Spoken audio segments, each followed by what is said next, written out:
Good evening to all.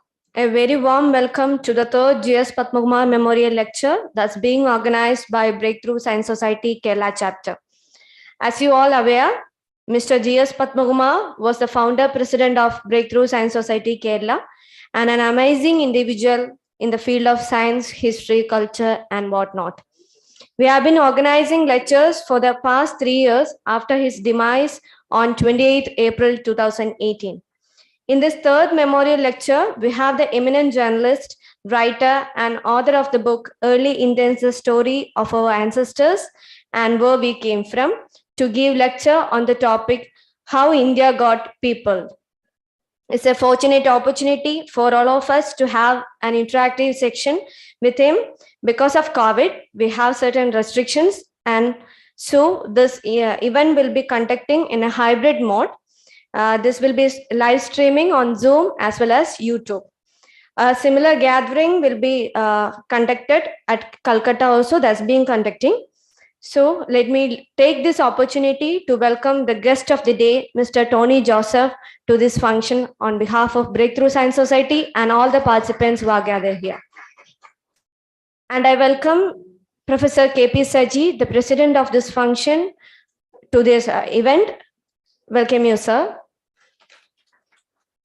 I welcome Professor P.N. Thangachan, President of Breakthrough Science Society Kerala chapter, to this function.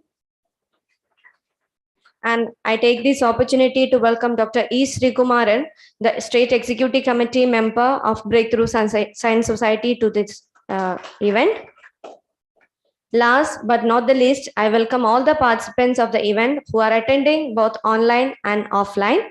So I request Professor KP Saji to preside over the function. Over to you, sir.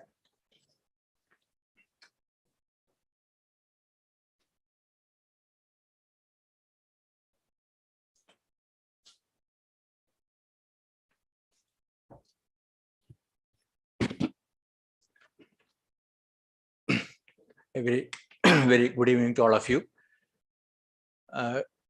As Mehta told, this is the third Jias Patnaguma Memorial Lecture. So we have our eminent speaker here, so I don't waste too much time on other matters. So before the talk, I just wanted to introduce Jias Patnaguma to this audience. All of you know, or at least many of you know, Jias Patnaguma personally or in other terms. And this is the third Jias Patnaguma Memorial Lecture organized by the Kerala State Chapter of the Breakthrough Science Society, commemorating the vivid memory of Jias Patnaguma. Jias Patnaguma, the former president of the Kerala State Chapter and vice president of the All India Committee of the Breakthrough Science Society, passed away on 28 April 2018. Papanan, as we fondly call him, was an eminent personality in the cultural and science popularization front of our state. He was a real warrior in the cultural movement of Kerala to make its public life truly scientific and secular, without having any media attention or fanfare. Kerala chapter of the Breakthrough Science Society has decided to conduct Jias Patnaguma Memorial Lectures every year and continue to conduct, with the exception in 2020 due to COVID-19. Last year, we conducted it online. This year, we are happy to have the famous journalist and author of the renowned book, Ancient Indians, Mr. Tony Joseph, as a speaker here. Jias Patnaguma was a rare, genuine political personality, having immense interest in cultural and science popularization activities. He wanted to live in a society where the benefit of scientific achievements to be made accessible to all. And each and every one of us will have a scientific bent of mind. He strived for scientific temper to be widespread among the masses, particularly among the students and youths. So he meticulously planned and organized programs to prepare a base for the Breakthrough Science Society activities in Kerala right from its inception.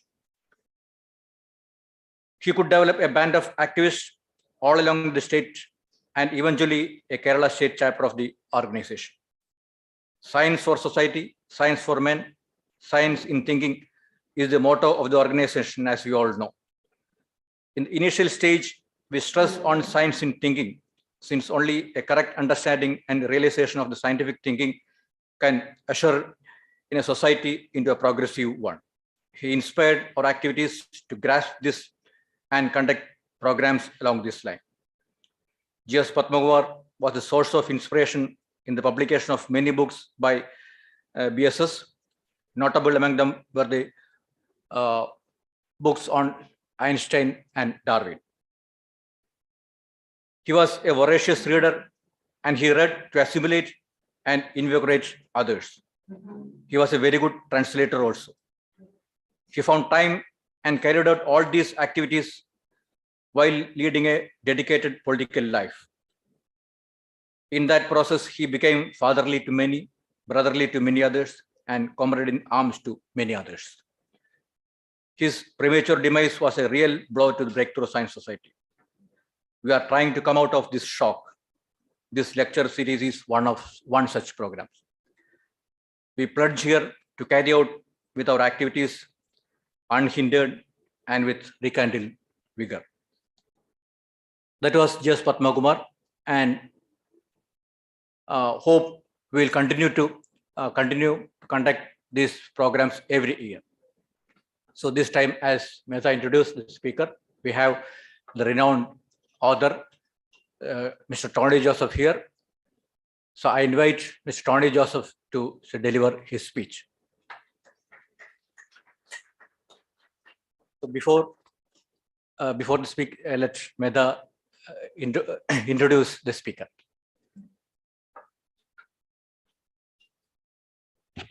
Thank you, sir. So here is a question. If you were to identify a single person who embodies us Indians the best, who do you think it should be? Ideally, it should be a tribal woman because she is most likely to be carrying the deepest rooted and widest spread mitochondrial DNA lineage in India today. She shares the most with the largest number of Indians, no matter where in the social ladder they stand, what language they speak, and which region they inhabit, because we all are migrants and we are all mixed up. These are the words of Mr. Tony Joseph from the best-selling book, Early Indian, The Story of Our Ancestors and Where We Came From, published in 2018. Yes, we are privileged to have the same here with us today. Mr. Tony Joseph is a renowned Indian journalist and the editor of Business World magazine. He was also the chairman and co-founder of Mindworks Global Media Services. He has been an editor and journalist for over 3 decades. At various times, he served as features editor of Economic Times, associate editor of Business Standard, and editor of Business World magazine from 1998. His articles have appeared in Outlook India, Quartz, Live Mint, and The Hindu. Breakthrough Science Society is so elated to have Mr. Tony Joseph as the key person of this event. He is a living icon for the adoption of scientific method of analysis in the historical fact evaluation. So we are so eagerly waiting to hear the speech. I welcome you, sir, for the speech.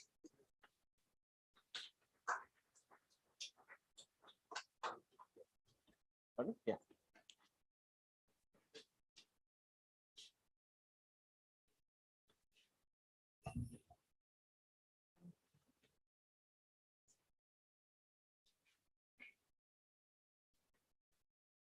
Thank you very much.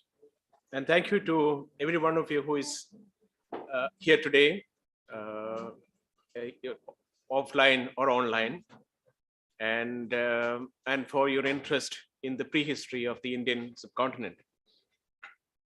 Thank you to Breakthrough Science Society, for inviting me to give the Jias Patnaguma Memorial Public Lecture, and thus allowing me to be part of a very distinguished list of speakers that's still growing, and whom I feel singularly unqualified to join.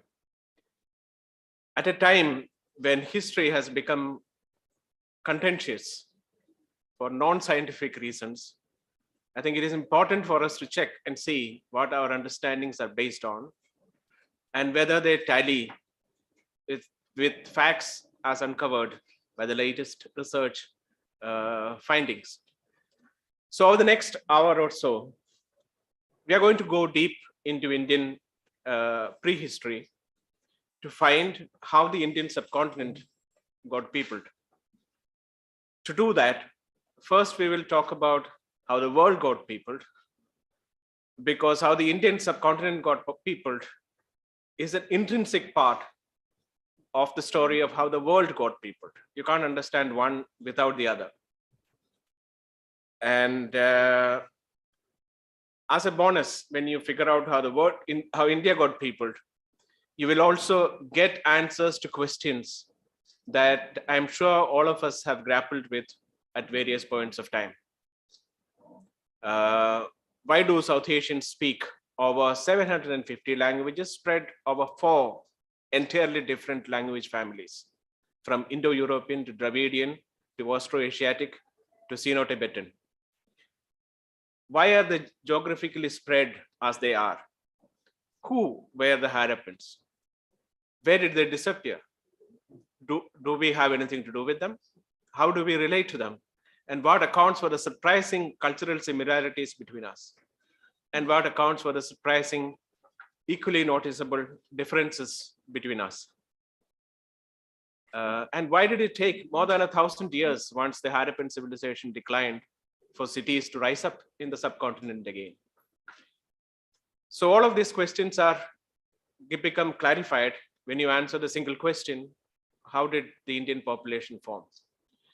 But until very recently, say 7 or 8 years ago, there was no good way of answering the question of how did the Indian population form. We could make various guesses using the disciplines of archaeology, philology, linguistics, epigraphy, and so on. But that was about it. All that changed in the last 7 or 8 years, and that thanks to a large extent to a relatively new discipline called population genetics. And in these years, population geneticists acquired the ability to extract and analyze DNA from people who lived thousands or even tens of thousands of years ago. This was not an ability that they had earlier. And this means that we get a direct peep into which population groups moved when and where. And that changes our understanding. That gives far more clarity. For example, let us assume that there is an archaeological site in Thiruvananthapuram from where at the lowest level, say at a level that is 5,000 years ago, we have recovered DNA from ancient people who lived there 5,000 years ago, from skeletons, and that it shows no ancestry from Central Asia. Let us also assume that from another level that dates back to say 3,500 years ago, we have recovered DNA from skeletons that show significant Central Asian ancestry. It is then a safe conclusion to say that between 5,000 years ago and 3,500 years ago, there was a new ancestry that found its way to Thiruvananthapuram. In other words, we can now figure out which population groups moved where, into which parts of the world, during what period. And that tells us with the kind of sharpness we never had before, how different population groups formed. The Indians, whether they are the Indians, the Europeans, the Americans, the East Asians, all of them. Until they acquired the ability to extract ancient DNA, population geneticists used to look at the DNA of currently living people to figure out which population groups were closely related to other population groups or were distantly related to other population groups. But what they could not figure out by looking at the current living DNA of people was that how these relationships came about. Did population A move to population B so that they mixed? And so is that how that relationship came about? This direction of movement could not be settled until ancient DNA came into the picture. For example, in 2009, a genetic study stated that North Indians were far more closely related to West Eurasians than people in South India were. But the study could not say which way people moved to cause this affinity. This is the problem that ancient DNA solved. Now we can say with much clarity who moved, where, and when. So over the last few years, what has happened is that hundreds and hundreds of ancient DNA samples have been recovered from all over the world, from Europe, from the Americas, from East Asia, from everywhere, and thus giving us a clearer picture of population formation in the world. But how clearer a picture?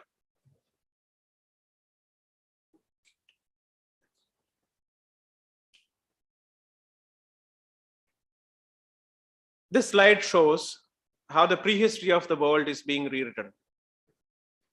We now know, for example, that the demography of Europe changed massively, twice over the last 10,000 years.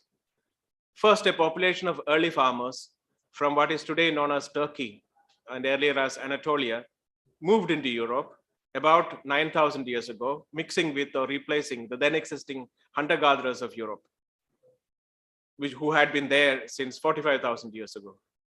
So then again, about 5,000 years ago, a population of pastoralists from Central Asia moved into Europe, mixing with or replacing the then existing farmers and whatever remained of the original hunter-gatherer population of Europe. So Europe, as we now know, is a result of mixing between three very different population groups who arrived there at different points of time. We also know that the America as we are peopled by at least three migrations from Asia, thousands of years before the Europeans set foot there. And we know East Asian populations were changed twice by mass migrations in the last 5,000 years or so. In other words, the important thing is India is not an outlier when we say that Indian population today is the result of multiple mass migrations in the past. All large population groups, this is an important point, all large population groups in the world today are the result of multiple mass migrations that happened in the ancient past. There is no such thing as a pure race. There is no such thing as an unmixed population. This is the deep insight that we today have, and this is to be kept in mind. Just to give you a sample of what we now know.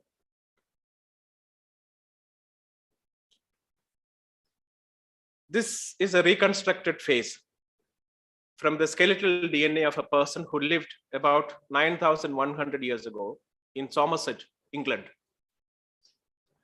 As you can see, he had dark skin and blue eyes, and he was part of the original hunter-gatherer population of Europe before later migrations changed the demography of Europe. As we all know,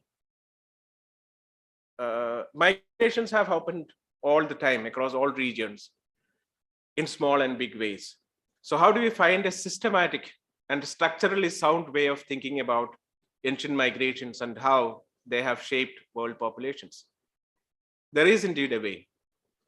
With all the new understanding we have gained in the recent past, we can say roughly that there are four classes of migrations that shaped a lot of the world's demography.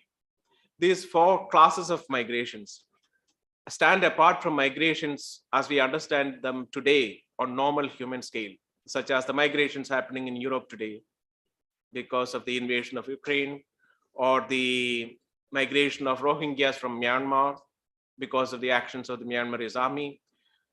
Because these migrations that we are talking about were global in nature, and they lasted not years, not decades, and in some cases not even centuries, but thousands of years. So these migrations that we talk about are of a different scale altogether. And each of these classes of migrations, as we will see, also had global forces driving them, in the sense that when we look back today, we can understand why they happened when they did, and why they lasted so long, and why they left such a big mark. Let's go through them one by one. The first major prehistoric migration event that went on to shape the world demography began around 70,000 years ago, when a group of migrants from Africa moved into the Arabian Peninsula, and then went on to populate the entire non-African world. This map shows four possible paths for modern humans out of Africa.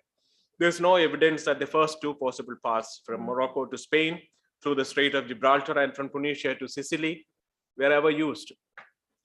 But there is fossil evidence that modern humans used the other two routes, from Egypt through the Sinai Peninsula to the Levant, and second, from the Horn of Africa to the Arabian Peninsula.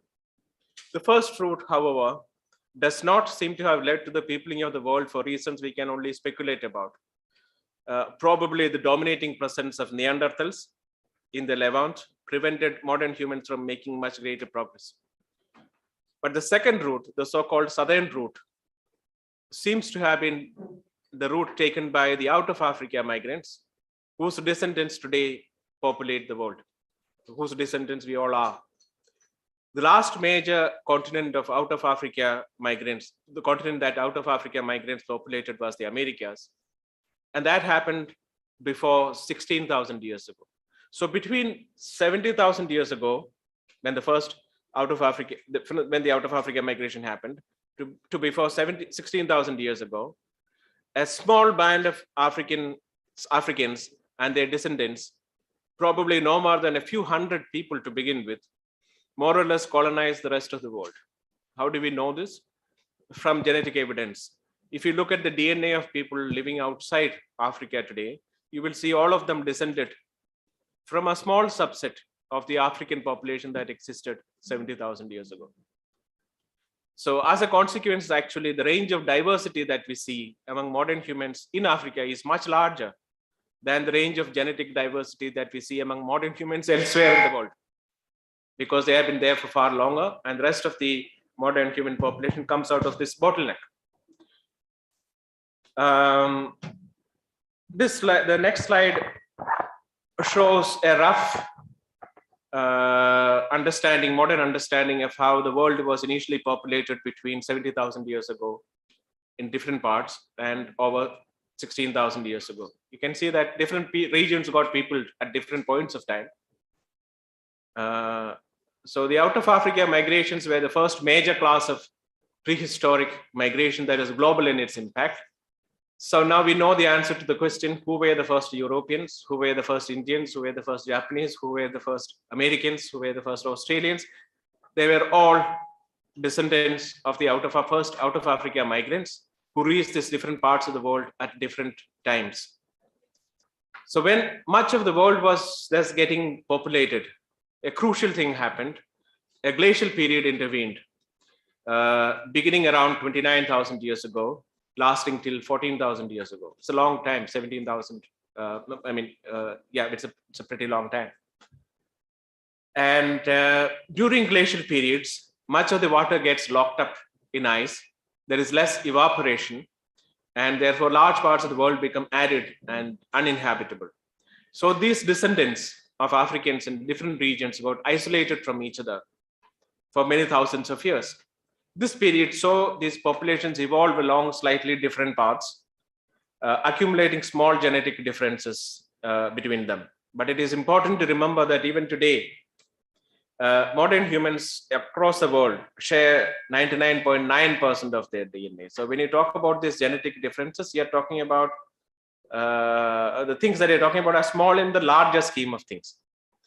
So the second class of major prehistoric migrations that were global happened after the glacial period ended and the world began warming up, sometimes by as much as 7 degrees Celsius,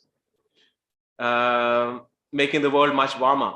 So beginning around 12,000 years ago, we see different modern human populations in different parts of the world experimenting with agriculture with different degrees of success. Not every population that took to agriculture at the same time. Not all agriculture was equally productive or beneficial.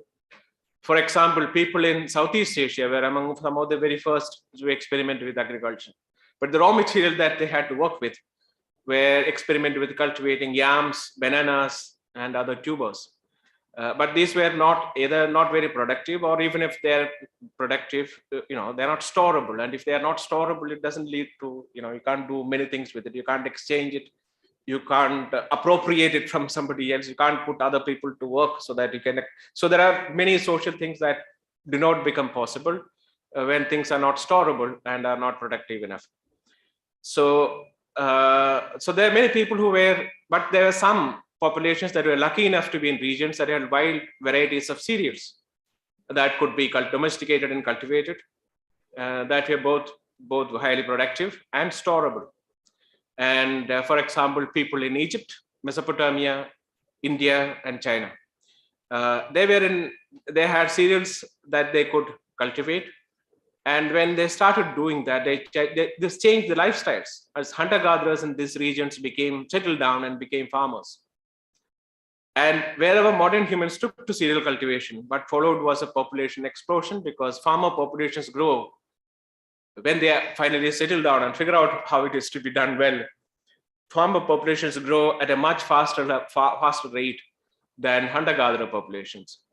And the result of that was the second class of migrations, which can be called farming-related migrations, which set off major demographic changes in all parts of the world, wherever modern humans took to agriculture. So that's the second class of major migrations that shaped world demography. The third class of major migrations began after some modern human population groups in Central Asia mastered the art of metallurgy and mobility, the use of wheels, bronze weapons, and later on horses. Never before had modern humans in any part of the world achieved this level of mobility. And this set of migrations, that affected a large part of Eurasia, from the farthest reaches of Europe, say Iceland, to West Asia, to South Asia, to China. The westernmost part of Eurasia that they impacted was Iceland, and the easternmost part, India, or to be more accurate in terms of today's political geography, Bangladesh. It's important to bear in mind that this geographical spread also reflects the geographical spread of the Indo-European family of languages. So this geographical spread of these migrations, this third class of migrations, reflect also the spread of the Indo-European family of languages, which include everything from English to Spanish to Germans to Hindi to Gujarati to Odia to Bengali. I mean, not to mention many others. These three classes of migrations that I just described happened by and large in the prehistoric period, or before writing had become commonplace in most parts of the world. But the fourth major class of migrations, driven by historic forces, happened in the last few centuries. So our grandparents would still perhaps bear witness to them. This happened when some groups of modern humans in Europe figured out how to cross the oceans and invented steamships, and that helped them sail around the world quickly, move into areas that are already populated, and dominate them. This was also global in its impact and changed the demography in some. These are the colonial migrations, of course, and this has also changed the demography in large parts of the world in a major manner, and in other parts in a minor manner. The Americas, the Australia, and for example, saw their demography being completely overhauled.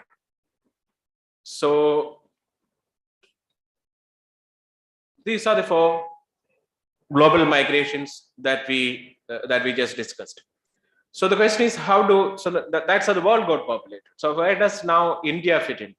How do these classes of migrations impact the demography of our current area of interest, which is India? Here, the first thing to realize is that the fourth class of migrations, the colonial migrations, left too little mark on our demography because the Indian colony was run with very few migrants relative to the size of the local population. So they may have had a cultural impact, but their demographic impact is so low as to be negligible. This low demographic impact of the colonial migration, in fact, also applies to other migrations that happened in historical times as well. This is also important. Such as the Huns, the Scythians, the Greeks, the Arabs, the Persians. Some of these migrations may have left a large mark on our culture, but they have left very little impact on our genetic heritage as a whole. This is an important point because we often mistake cultural impact for genetic impact, which is not an accurate understanding. So in essence, if you want to understand India's demography as it stands today, we need to grasp the impact of the earlier three classes of migrations. Three classes of migrations, but actually four actual migrations. That's because there are two agriculture-related migrations that impacted Indian demography, one from the west and one from the east, as we will see.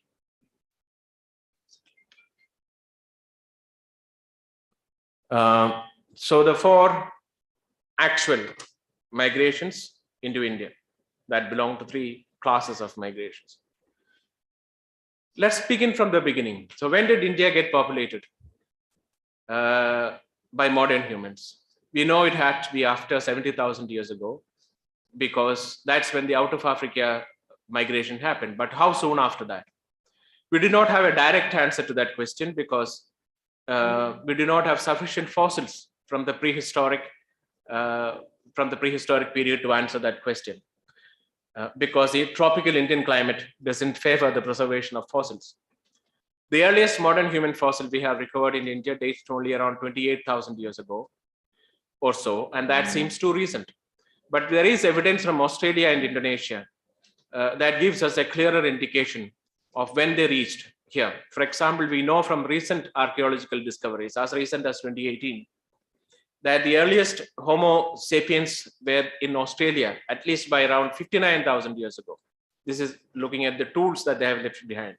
And in Sumatra, by around 63,000 years ago. So it's a safe estimate to say that they would have had been in India by around 65,000 years ago, because they would have had to go through the Indian subcontinent to reach these regions coming from Africa originating. So what kind of country did they come into when they came here? Did they come into an empty land without other humans? Like when the modern humans first arrived in Australia or in the Americas? The answer is no. When they arrived, we know that India was already populated by a robust population of other Homo lineages, especially in the central and peninsular India, which were widely suited for a hunter-gatherer way of life. We only have a single skull fragment dated around 265,000 years ago that was recovered from the Narmada Valley as fossil proof of these other Homo lineages. So we don't know exactly what name we can give them to these our evolutionary cousins. So, but so how do we know that they were here in strength? That is from the plenty of stone tools that they have left behind. The earliest stone tools in India come from Mathurampakkam near Chennai, in Tamil Nadu, and they date back to 1.5 million years ago. So archaic humans or humans of other lineages other than Homo sapiens have been in India for that long, 1.5 million years ago. To know how long ago that was, the earliest modern human fossil ever recovered is from Morocco, and that's only about 300,000 years ago. So that means members of the Homo species have been present in India at least 5 times as long as there have been modern humans in existence. So we have to remember that we often think that when modern humans appeared in the world, there was a breakthrough moment that there's noticeably and significantly superior to everything else that existed then. And they were far more advanced than other Homo lineages, that they were more intelligent, used more advanced tools. They had more cultural awareness. Now we know that none of this is true. None of this is true. This is all conceit. Through much of the period that they shared this earth, modern humans were no more advanced than Homo lineages. In fact, some of those lineages, such as Neanderthals, had larger brains than us. Modern humans and other Homo lineages made more or less the same kind of tools for a long time, so much so that on the archaeological record, we cannot often make out whether a particular tool was made by a modern human or by another member of another Homo lineage. So when the first modern humans arrived in India, they must have been stymied, because archaeologists now suggest that it is likely that unlikely that they spread out all over India on arrival. it is more likely that for a long time they tried to remain out of the way of their close competitors. Archaeologists have a name for this particular kind of occupation and settlement in India by the first modern humans, which is Indian staged dispersal, that is by stages, which means that since other Homo lineages were predominant in the central and peninsular regions, modern humans kept themselves to the sub-Himalayan ranges first, with a branch of them going across Southeast Asia and Australia, and then other parts of the world. It is also possible that another group of modern humans in India took the coastal route, thus keeping themselves away from the heart of the subcontinent, where their competitors were present in abundance, and then going across along the east coast, going on to up the east coast, and then going on to Southeast Asia, and finally Australia. Please remember that when we talk about these migrations, we are talking about huge swaths of time, tens of thousands of years. So when we say people moved here or there, we are not talking of individual people moving, doing this in one lifetime, but of people making such movements over multiple generations. It's not that they leave one place behind and move to another en masse, but that they keep extending their range over long periods of time. This is a sample home of the first Indians. It shows the rock shelters of Bhimbedka, a few hours away from Bhopal in Madhya Pradesh, which have been occupied continuously since at least 100,000 years ago. Since modern humans arrived only around 65,000 years ago, which means these were occupied by other members of the Homo species even before that. So this is a very, what shall I say, very much sought after position and location for members of the Homo lineage in India. Genetic scientists and archaeologists say today that modern humans may have got to be in a dominant position in the subcontinent and driven other Homo lineages to extinction, possibly. All other Homo lineages around the world have gone into extinction, right? Not just in India, across the world. We know that all of the Neanderthals went out of extinction, went into extinction in Europe around 40,000 years ago, around a few thousand years after modern humans reached there. Remember that when modern humans came across Neanderthals for the first time, they got defeated. They could not enter more into the past. But this is the second time when the modern humans reached Europe, around 45,000 years or so. Within a few thousand years, we know that Neanderthals died out. In India, we don't know when the other Homo lineages died out, but die out they did. And so it's possible that modern humans came to a dominant position around 35,000 years ago.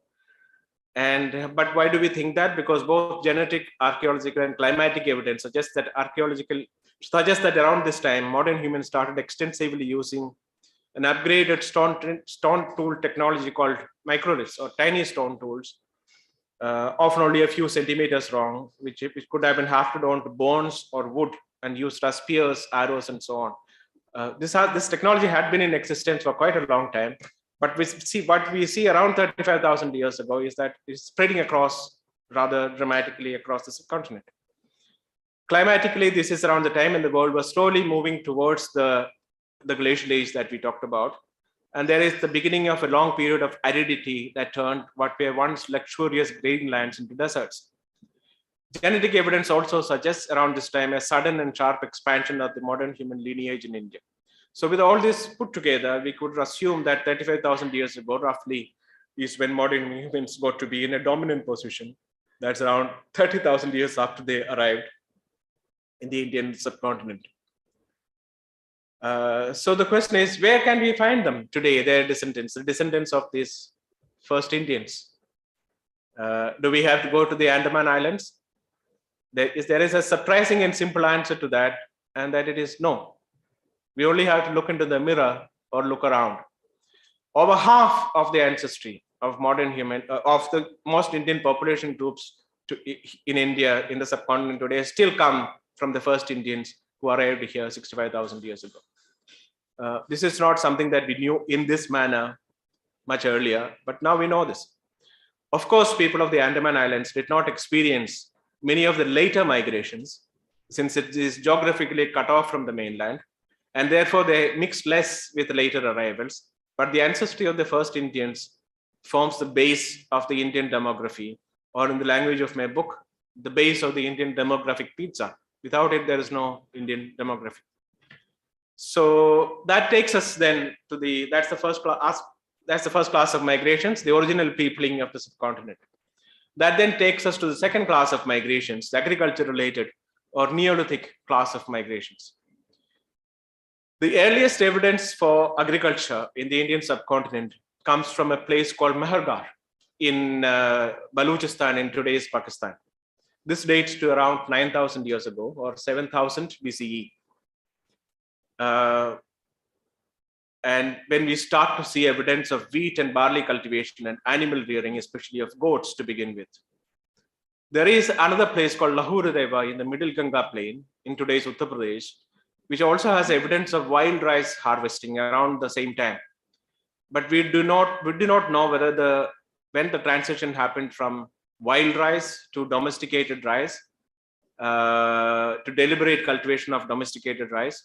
And in any case, it did not lead to a rice-based civilization in the Middle Ganga plain, unlike in northwestern India, where we can see the agricultural beginnings of Mehrgarh spreading over all the region into Punjab, Sindh, Haryana over the next few thousands of years, until the walled villages and towns started coming up, and then, of course, the Harappan civilization. We can see the natural and sequential growth of the agricultural revolution in northwestern India into the Harappan civilization without a break. This map shows the location of Mehrgarh in today's Pakistan in relation to the Fertile Crescent in Mesopotamia, which was another center of early agriculture. Genetic studies based on ancient DNA recovered from the mature Harappan period, that is 2600 BCE to 1900 BCE, have answered the question of what was the genetic composition of the Harappans. Now we know that they were an admixed population of first Indians and a population related to the early farmers of Iran, especially from the Zagros mountain region, which you can see marked on the map, adjacent to or on the eastern borders of the Fertile Crescent region. Archaeological studies done in Mehrgarh in the 1980s provide strong support to that conclusion. According to Jean-François Jarige, the French archaeologist who led the excavations in Mehrgarh, there were strong similarities between the archaeological findings in Mehrgarh and those from the Zagros region from sites such as Ganj Dare and Ali Khosh. To quote him, the full setting of the farming economy in Mehrgarh displays evident similarities with what had been noticed in the case of the early Neolithic settlements in the hilly regions forming the eastern border of Mesopotamia, which is the same as the Zagros region that we talked about. What exactly are those similarities? That is surprising. The detail, the nature of those similarities is so specific that it is really surprising. Here are some. The same kind of houses built with the same kind of narrow bricks about 60 centimeters long with similar finger marks for keying in the mortar. That's very specific. Circular fire pits with burnt pebbles, which are used to cook bread, a style of cooking that is seen in Balochistan even today. Polished stone axes made of black diorite, red paint on the walls of structures, the way skeletons were positioned in burials, baskets coated with bitumen, oblong-shaped cakes of red ochre. The list is indeed very, very long. Jarige, in fact, uses the phrase cultural continuum to describe the relationship between the two regions. It is important to remember that the ancient DNA that showed the link between the people of the Harappan civilization and the populations related to ancient farmers of Iran came from the same sites, Ganj Dare and Ali Khosh, that Jarige talked about. So putting both the genetic and the archaeological findings together, the conclusion is unavoidable that it was a mixed population of first Indians and a population related to the early farmers of Iran who spread the agricultural revolution in northwestern India. So now we finally have an answer to the question, who were the Harappans? They were a mixture of first Indians and a population group related to the early farmers of Iran. But did the West Asians bring agriculture with them? Not necessarily. Because the genetic finding says the population group that mixed with the first Indians separated from the ancient Iranians before agriculture was discovered. And we also know that while there are strong archaeological similarities between the Sagro sites and the Mehergar site, and barley and wheat that were cultivated in Mehergar came from West Asia, it is also true that many critical domestications of animals were done in India, not in West Asia. The Cebu cattle, for example, or the buffalo. This suggests that the agricultural revolution that happened in northwestern India owes much to the domestication that happened in the Indian subcontinent. This is not surprising because, as we already seen, that first Indians were already experimenting with agriculture in the Middle Ganga plain in Lahore Deva. So we also know today that agriculture did not begin in one place and then spread to everywhere else in the world, that it began autonomously in multiple places around the world in different ways after the Ice Age ended. So the most reasonable story that we can now tell is one of agricultural revolution happening in northwestern India, beginning from around 9,000 years ago, spearheaded by a mixed population of first Indians and the people related to the early farmers of Iran. And they then go on to create the world's largest civilization of its time, both in terms of its area and in terms of people, called the Harappan civilization. We often don't realize it, that the Harappan civilization is as big as the Egyptian and the Mesopotamian civilizations put together in terms of both area and population. In area, it was about 1 million square kilometers, which is about a third the size of the Republic of India today. And it was a unique civilization, very different from other civilizations of its time. And it is a source of wonder that they created and sustained such a large civilization with such a high degree of standardization in comparison with other civilizations of time in terms of script, weights and measures, city design, and seals, all of this without the means of transport and communication that we have today.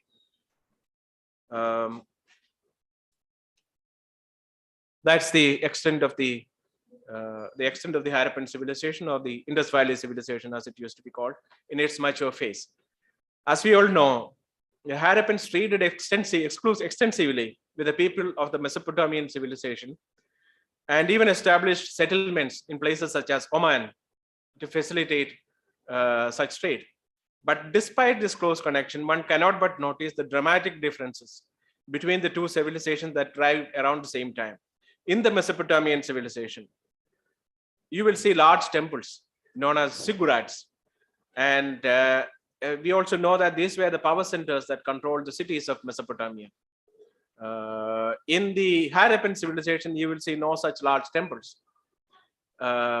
In the Mesopotamian civilization, there were kings with palaces who were almost deified and were buried along with lots of precious jewelry and ornaments, and not just that, along with servants to help them in their afterlife. You will not see such extravagances in the Harappan civilization. No buildings that can be classified as palaces, no large statues to royalty, and no royal burials either. At most, even important people in the civilization were buried with a few pots containing food and sometimes the personal ornaments they used to wear. On the other hand, the Harappan civilization laid emphasis on other things that the Mesopotamians did not. Public facilities such as baths, and highly skilled water management, especially in water-scarce areas like Tholevida. So obviously, the Harappan civilization had very different cultural impulses and behavior patterns than the Mesopotamian civilization, despite the close trade relationship between the two. In fact, the most striking difference could be this. In the Harappan civilization, among the thousands of seals and other imagery that have been recovered, there is not one that depicts human-on-human violence, quite unlike other civilizations of this time, including the Mesopotamian one. There are images that depict man against animal violence or violence between man and superhuman beings, but none that depicts man-on-man violence, with one possible exception where we see a woman flanked by two men who are perhaps pointing their swords against each other. This is quite surprising. This doesn't necessarily mean that the Harappans were non-violent, as it is sometimes argued, because that would be a superhuman feat to find a culture that has little violence. But it can quite reasonably be maintained that the Harappans did not glamorize or valorize human against human violence, as other civilizations routinely seem to have done at the same time. Those are pictures of, this is Tholavira, a stunning site, the most stunning Harappan site in India, about 7 hours drive from Ahmedabad.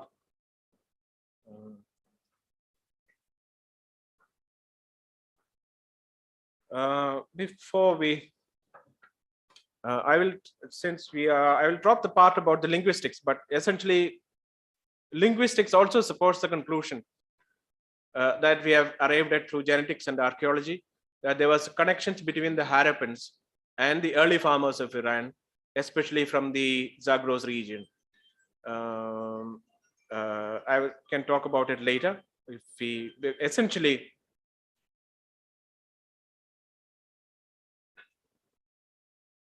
the earliest civilization or kingdom to arise in the Zagros region was called Elam, and it came into being around 2700 BCE.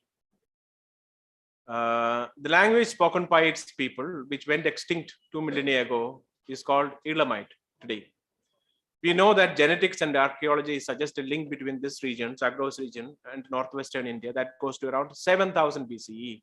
That's when agriculture began, many thousands of years before Elam civilization itself arose. So the population related to early Indian farmers who mixed with the first Indians couldn't have been products of the urban Elam civilization, but it's possible that they spoke a language that was prior to the Elam, or what can be called Proto-Elamite. So if the population related to early farmers that mixed with first Indians spoke Proto-Elamite, then that language could have become at least one of the main languages of the Harappan civilization, if not the main one. Considering how large and long-lasting 700 years Harappan civilization was, that language should also have left a mark on India. Is there such a mark? Yes, there is. Long before the Harappan civilization was discovered, linguists working in Dravidian languages were suggesting a connection between Elamite and Dravidian. The Harappan civilization was discovered in 1920, but decades earlier, in 1853, Edwin Norris, one of the scholars who helped decipher the well-known Behistun inscription of the Eminent Emperor Darius, pointed out that Elamite script worked on the same principles as Tamil. In 1856, Robert Caldwell, who wrote the first grammar of the Dravidian family of languages, put forward Elamite as the first suggested affiliation for Tamil, and discussed the connection between the two at length. But there has been, so what we're seeing in a sense is that three very different disciplines which start from very different assumptions, do not use each other's assumptions, archaeology, genetics, and linguistics, arrive at the same conclusion independently at different points of time without relying on each other. So even though the Harappan script has not yet been deciphered, interlocking evidence of archaeology, linguistics, and genetics suggests a Proto-Dravidian language was spoken in the Harappan civilization. What we also know today is that when the Harappan civilization started declining around 1900 BCE, because of a long drought that affected other civilizations of the time as well, the Harappans moved east to North India and south to South India, seeking new beginnings, taking their language and cultural practices with them. Therefore, you can say that the ancestry of Harappans is the source that spread over the base of the Indian demographic pizza. In that sense, we now know the answer to the question where the Harappans went and what our relationship to them is. They spread all over India, and they are our ancestors. And there is almost no population group in India today. This is important. There's almost no population group in India today that doesn't carry the ancestry of the Harappans. So that's how deep and that's how widespread the movement of people, the second class of migrations, the agriculture-related migrations, that's how it spread. It spread as the source, carrying their culture, their language across the whole of the country and becoming the ancestors of all Indians. Of course, they carried the language that they carried thrived in southern India, but in northern India, that language got overlaid or displaced by later migration that happened, which we will talk about later. So this is the second class of migrations second migration that shaped Indian demography. There's also a third migration, which belongs to the same class, which is also agriculture related, but which happened from East Asia. And that happened around 4,000 years ago. This third major prehistoric migration happened around 4,000 years ago from East Asia. And this was driven by forces unleashed by the agricultural revolution that happened in China. So this is the chain reaction that set off. China takes to agriculture, migrations begin, migrations grow all the way across Southeast Asia. The resulting migration swept over Southeast Asia, changing their demography, and finally reached India sometime after 2000 BCE, bringing Austroasiatic languages such as Khasi and Mundari to this subcontinent for the first time. These languages are today spoken by tribals in central and eastern India, and they're closely related to the Mon Khmer languages of Vietnam, Laos, Cambodia, etc., and are known as Austroasiatic languages, which are spread in this particular Southeast Asian region. So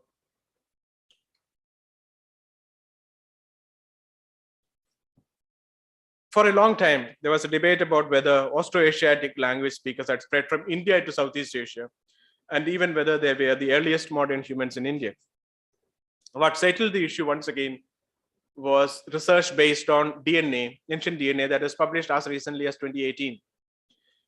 The study had access to ancient DNA samples from Malaysia, Thailand, the Philippines, Vietnam, Indonesia, and Laos, dating between 8,000 and 200 years ago. It found that within the last 4,000 years or so, at least two major Southeast Asia had seen dramatic changes in its demography as a result of at least two major waves of migration, with their origin in China after it had gone through the agricultural revolution.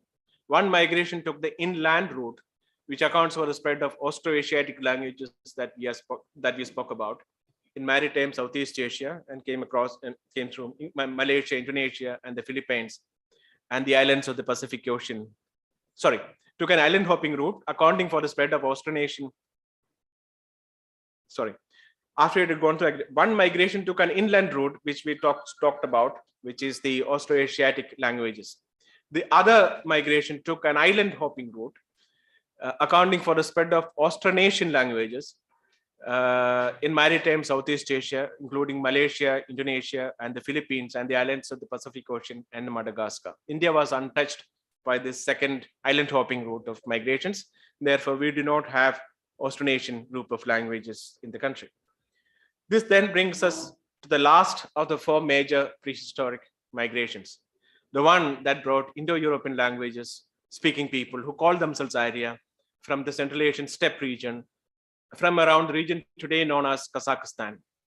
Before I go into that, I would like to make an observation, which is that my book talks about, it is about, as we have seen, about the peopling of India. It talks about four classes of migrations that shaped world demography and also the Indian demography. But three of those migrations cause no offense to anyone. There is no uproar or protest if you say that the first Indians came from Africa, or that Dravidian languages may have come from West Asia, or that the Khasi or Munda languages came from East Asia. But if you say that Indo-European languages came from Central Asia, there is a great deal of sensitivity. I've been thinking about why this is so. And in my sense is that this comes out of the misconception, and that itself is a problem. Misconception that Indian civilization is synonymous with the Arya, Sanskrit, or Vedic culture. And therefore, if science says that there were migrations that brought the Arya and the Indo-Aryan languages to India, that could be interpreted to mean that there is nothing Indian about Indian culture. But this is misplaced fear, misplaced assumptions, and is wrong on many counts. First of all, while the Arya, Sanskrit, Vedic culture is an important and significant part of Indian culture, it's not the only part, or the earliest part, or the foundational part. That distinction belongs to the Harappan civilization, which has left a very large mark on our culture. And and that civilization precedes the idea by thousands of years. Secondly, even if you say that an early version of Sanskrit came to India only between 4,000 to 3,500 years ago, it does not mean that the Vedas or Sanskrit were imports, because the Vedas were composed in the Indian subcontinent or its distant reaches.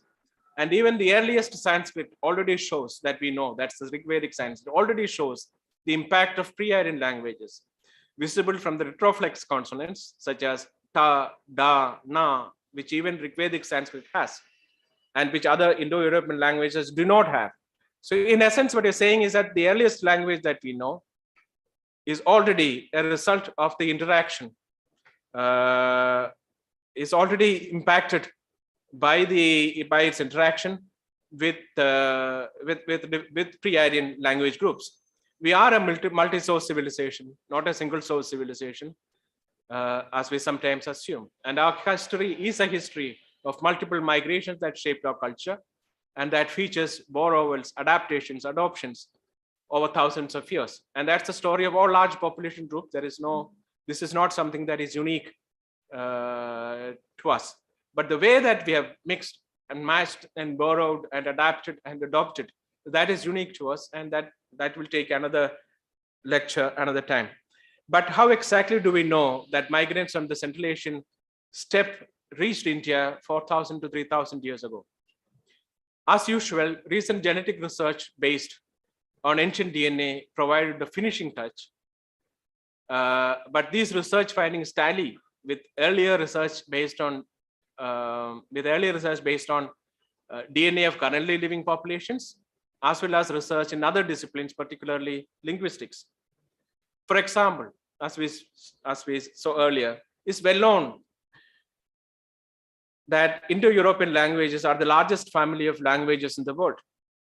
And they're spread from Iceland at one end to India at the other end, the Indian subcontinent at the other end. 40% of the world's population today speaks an Indo-European language, such as English, Hindi, Spanish, Portuguese, Iranian, Russian, or German. 2/3 of the Indians speak an Indo-European language, from Hindi to Bengali to Punjabi to Marathi. The Indian subcontinent forms the easternmost limit of the Indo-European language family range. There are not large population groups to the east of India that speak an Indo-European language. So how did this particular language family become the dominant language family in India? There are only two options. And that applies to any country in this range where Indo-European languages are spoken. There are only two options for each of those countries, including India. Either it spread from there to the rest of the world, or it spread from the rest of the world to there. Now, if the language spread from India to the rest of the world, then we would expect to see a fair sprinkling of the genetic signature of the first Indians all the way from India to Eastern Europe to Western Europe and Iceland. But is there such a signature? No. The first Indian ancestry today has no close relatives anywhere else in the world. South Asia is the only place you will find first Indian ancestry. But why will we expect first Indian ancestry to be spread all the way if the language spread from here? Because as we saw, first Indians arrived here 65,000 years ago. It's a long time. And their ancestry is seen across all population groups in the subcontinent, not just India, in the subcontinent. And it's a major part of the ancestry of all population groups in the subcontinent. Even the Harappan civilization is a mixture of first Indians and ancient Aryans. So even there, the first Indian ancestry is prevalent. So every nook and corner of India has the first Indian ancestry. And it's the base of the pizza, as we discussed. So if there was a large movement of Indians from India at any point of time to the West, we should see this dominant ancestry spreading. Do we see that? No. But there is one exception, and that exception proves the rule. There is a population group called the Romas, who were earlier called Gypsies, who we know went from India around 1,500 years ago. The Roma are still, they're still present in significant numbers in Europe, and now also in the Americas and elsewhere in the world. But genetic studies have shown that the Roma carry the genetic signature of the first Indians. They carry the empty DNA haplogroups that are identified with the first Indian ancestry. So when there is an actual migration of Indians to the West, we do see the genetic ancestry of the Indians, of the first Indians going along with them. But except that in the case of the Roma, they migrated far too late.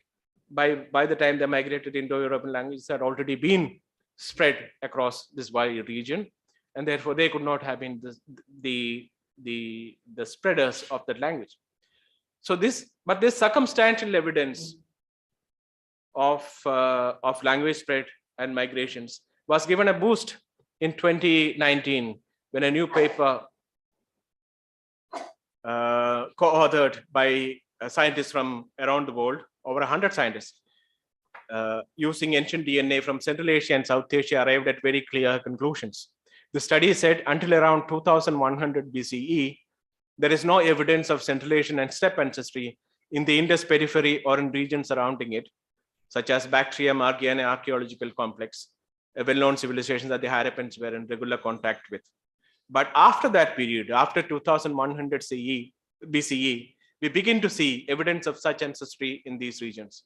The study said that there was a southward migration of pastoralists from the Kazakh steppe, first towards southern Central Asian regions, such as Turkmenistan, Uzbekistan, and Tajikistan after 2100 BCE, and then towards South Asia through the second millennium BCE, that is between 2000 and 1500 BCE. So this study that details steppe migrations into India measures in well with earlier studies that detailed steppe migrations into Europe that we also spoke about earlier, the steppe migrations that changed the demography of Europe. And that happened 1,000 years earlier. If the steppe migrations into India happened after 2100 BCE, those into Europe happened after 3000 BCE, about 1,000 years earlier. So put both these things together,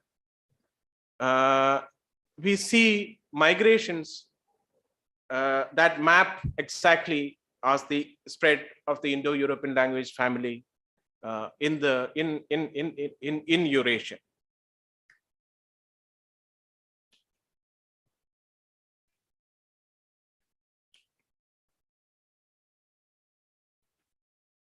That's a summary of the West Eurasian migrations to India.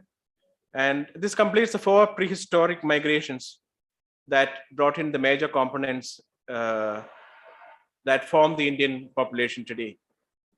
There is a never-ending series of other migrations that streamed into India in the historic period. But we know today that none of them left a major mark on our demography, though some of them did leave a major mark on our culture, from the Huns, the Sakas, the Greeks, the Arabs, the Persians, the Siddhis, the Jews, the Parsis, the Syrians, and so on. But the story of our demography and population structure does not end with the arrival of the migrants. It only begins with it. What happened after they arrived, and how did we get to have the regional, linguistic, and ethnic composition that we have today? We need 2 keys to answer that question. The first key will open the door to what happened during the 2000 years from 2000 BCE to the beginning of the Common Era. The second will open the door to what happened during the 2000 years following that, from the beginning of the Common Era to now. And these are 2 distinct periods. And for clear reasons, as we will see, these are 2 distinct periods in terms of understanding our demography.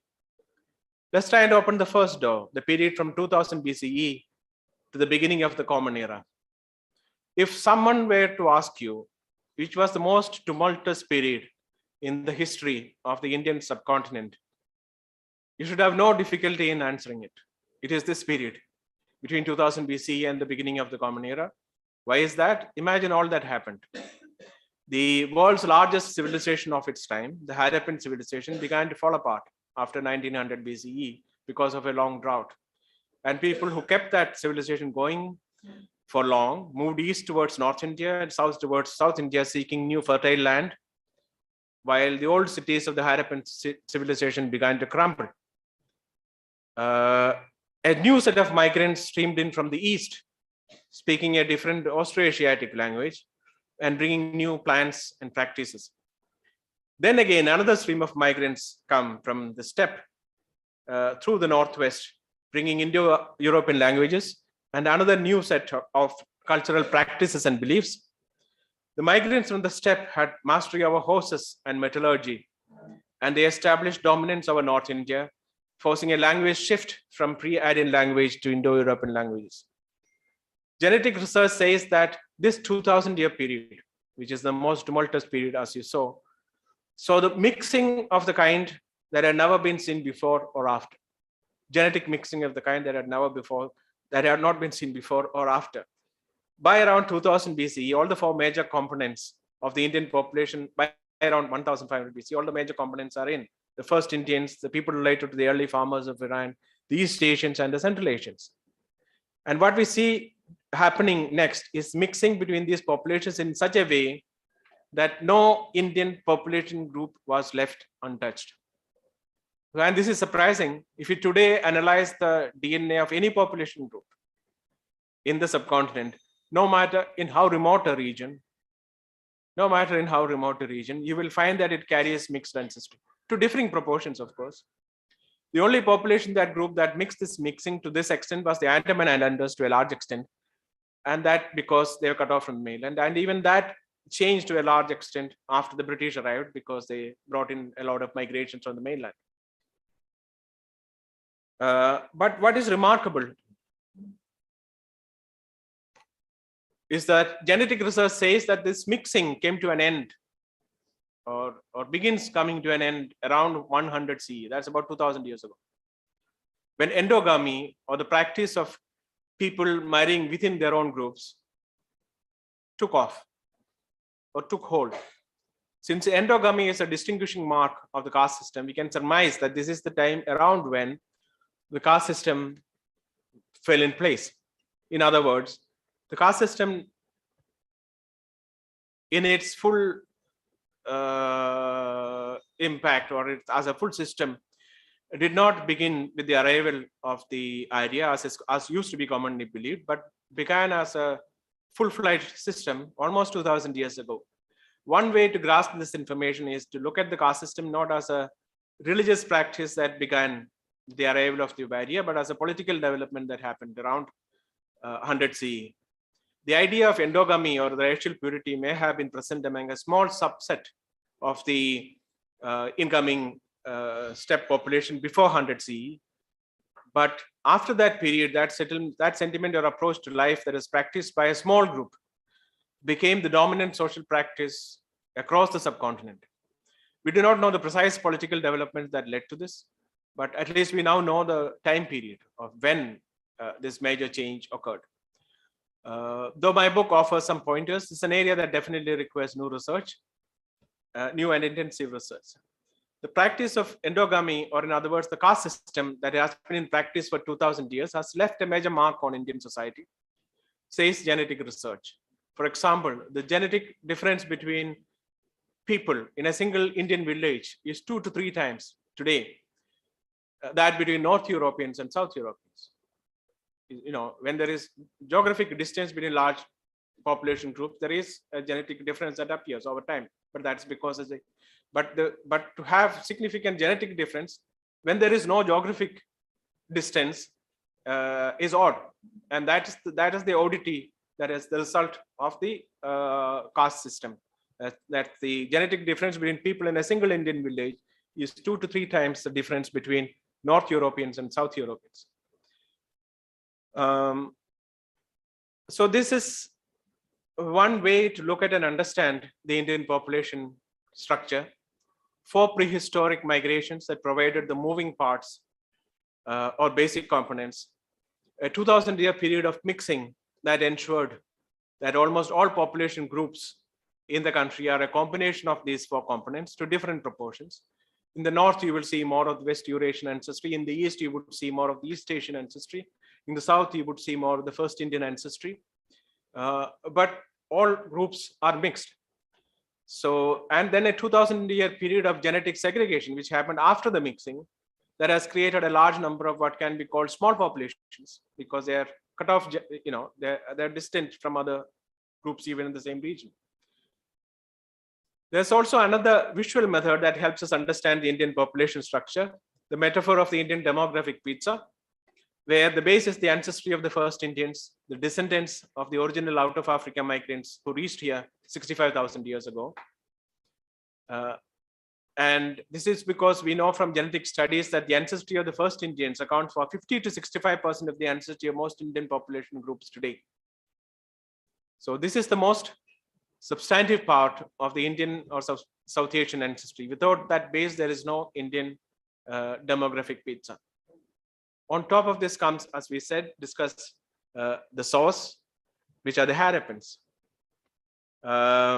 In many ways, the Harappans can be seen as the cultural glue that holds us together, because when they moved, the Harappans took with them many of the cultural practices and beliefs that they had perfected in the crucible of the Harappan civilization.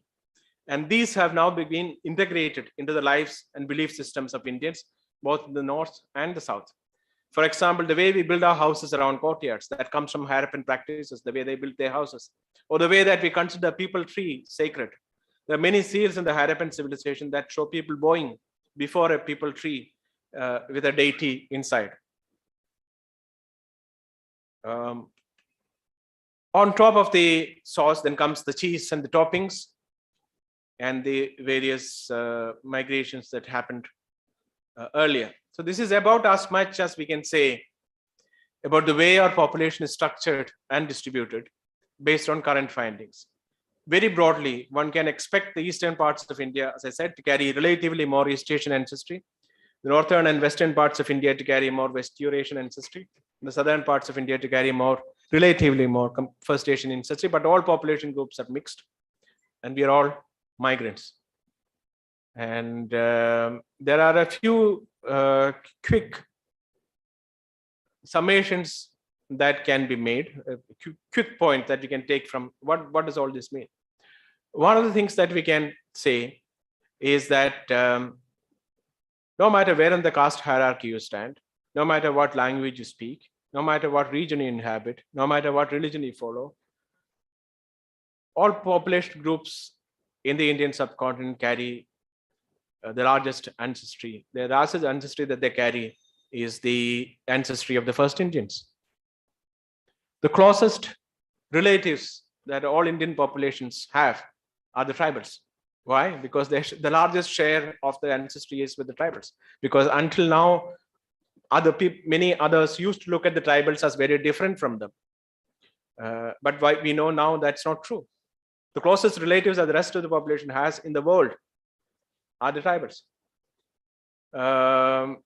We now know that we created a common culture and a common civilization out of multiple streams of migrations that happened over time, in prehistory.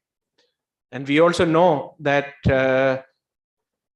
all population groups in the world today are the result of multiple migrations that happened in history. And so that's it. We are all Indians, we are all migrants, we are all mixed. Thank you.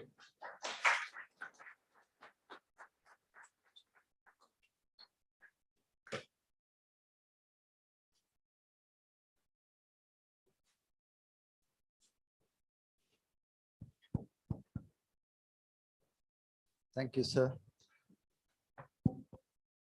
Thank you. Thank you for the wonderful presentation. Now it is time for questions. So if you raise your hands.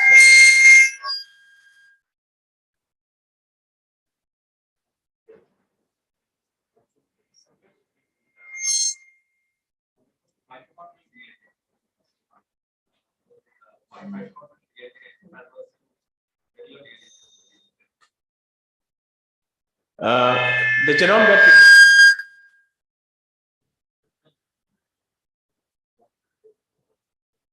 most of the DNA that we carry is in the 23 pairs of chromosomes which are inside the nucleus of the cell. There's also a bit that is carried in the empty DNA or mitochondrial DNA that is in the fluid around the cell, and that the empty DNA is passed on from mother to daughter to daughter to daughter. The male line doesn't come into the picture. The males also carry empty DNA, but that comes from their mother. So mtDNA was one of the first parts of this entire DNA structure to be analyzed, and where initially the first were earlier used to understand population genetics and population groups, ancestry, and so on. And the mtDNA is carried by everyone because this part of the DNA does a very significant work, which is converting food into energy. So nobody can do without it. So mtDNA is carried by all everybody, but it's passed on only from mother to daughter to daughter. I mean, what is passed on from mother to son does not pass on any further. So that's the mtDNA. So, but I don't know whether that was your question.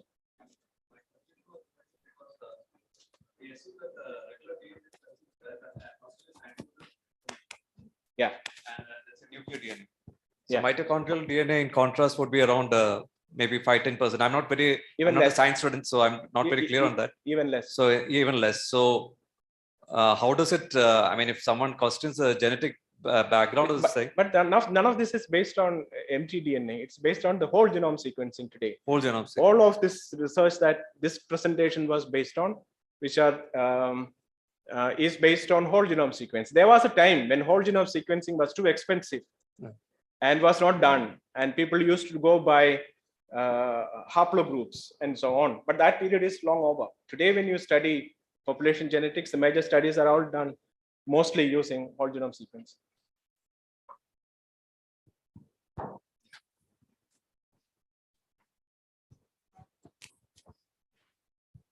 Sir, in your fourth route, that the picture that you're seeing, that is the fourth route, that is through Babel Mando, through the, I hope it is through the Red Sea.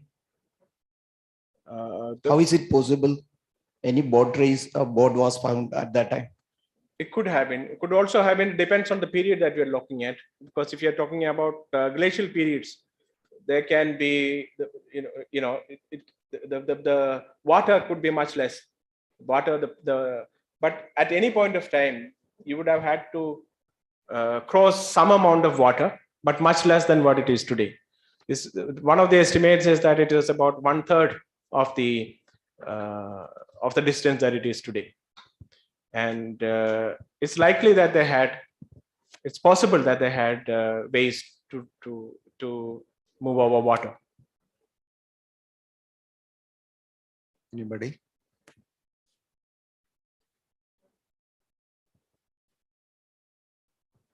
So thank you for that nice lecture. Thank you. My question is that you said about the Indo-European language speakers who called themselves as Aryans. So what is the evidence to say that they called themselves as Aryans? Indo-European language speakers call themselves Aryan is in the literature, right? Yeah, but the question that is worrying is that how could they call themselves as Aryans? So did they do that? They call each other Arya. What's the evidence for that? That is the literature. I think even the earliest literature in Sanskrit literature, where the word Arya is used as referring to people of the same culture, the same language culture. So I have two more questions. One is that what is the evidence by which to say that the caste system came to be as it is today by 100 CE? That is based on genetic evidence. Genetics can look at the DNA of people, and they can identify when people stopped mixing or when they started mixing. The paper that you have to look at is the 2009 paper, I think, that looks at, that is entirely on this question of mixing stopping around 100 C.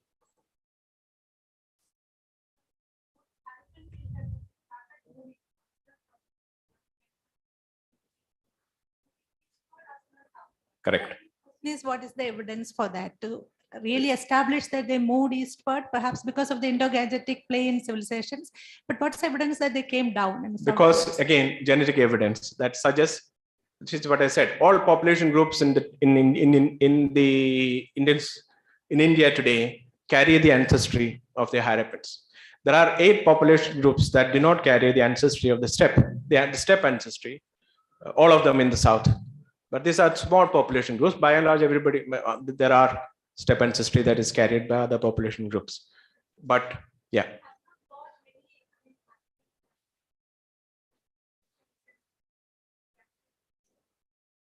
No, we have 12 samples of ancient DNA, one from Rakigadi, and the rest of what are called Harappan migrants who have been recovered from sites in BMAC, which is Bactrium Aryan archaeological complex, and another similar site, Shahiri Sokta, both of which the Harappans were in close contact with. And these were identified as Harappan migrants, both from what was discovered from their archaeological site, what was discovered along with their Harappan wares, as well as the fact that they carried, unlike their other people in the same archaeological site, they carried significant first Indian ancestry. So we have what we have said about the Harappan civilization, genetic composition, etc., is based on the genetic evidence is based on these 12 samples of Harappans. So one question from me. You said that people migrated towards Tamil Nadu somewhere. That was 1.5 million years. Yeah, the stone tool, the earliest stone tool that has been stone tools. Yeah. So how can we say that? What is the methodology they have used to see that they have migrated? No. This was not about the 1.5 million refers to the earliest stone tool that we have discovered in the Indian subcontinent, which was from Athirambakam.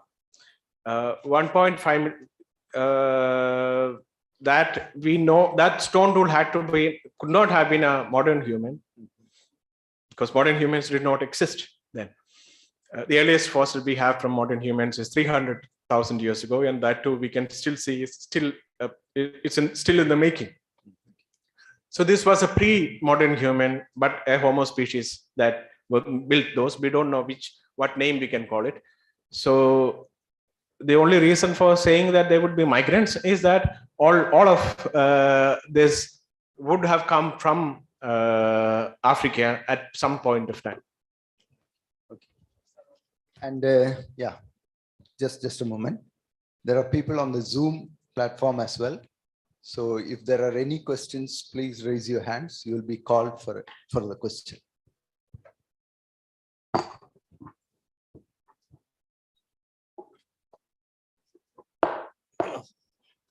So my name is Surendran. Hi.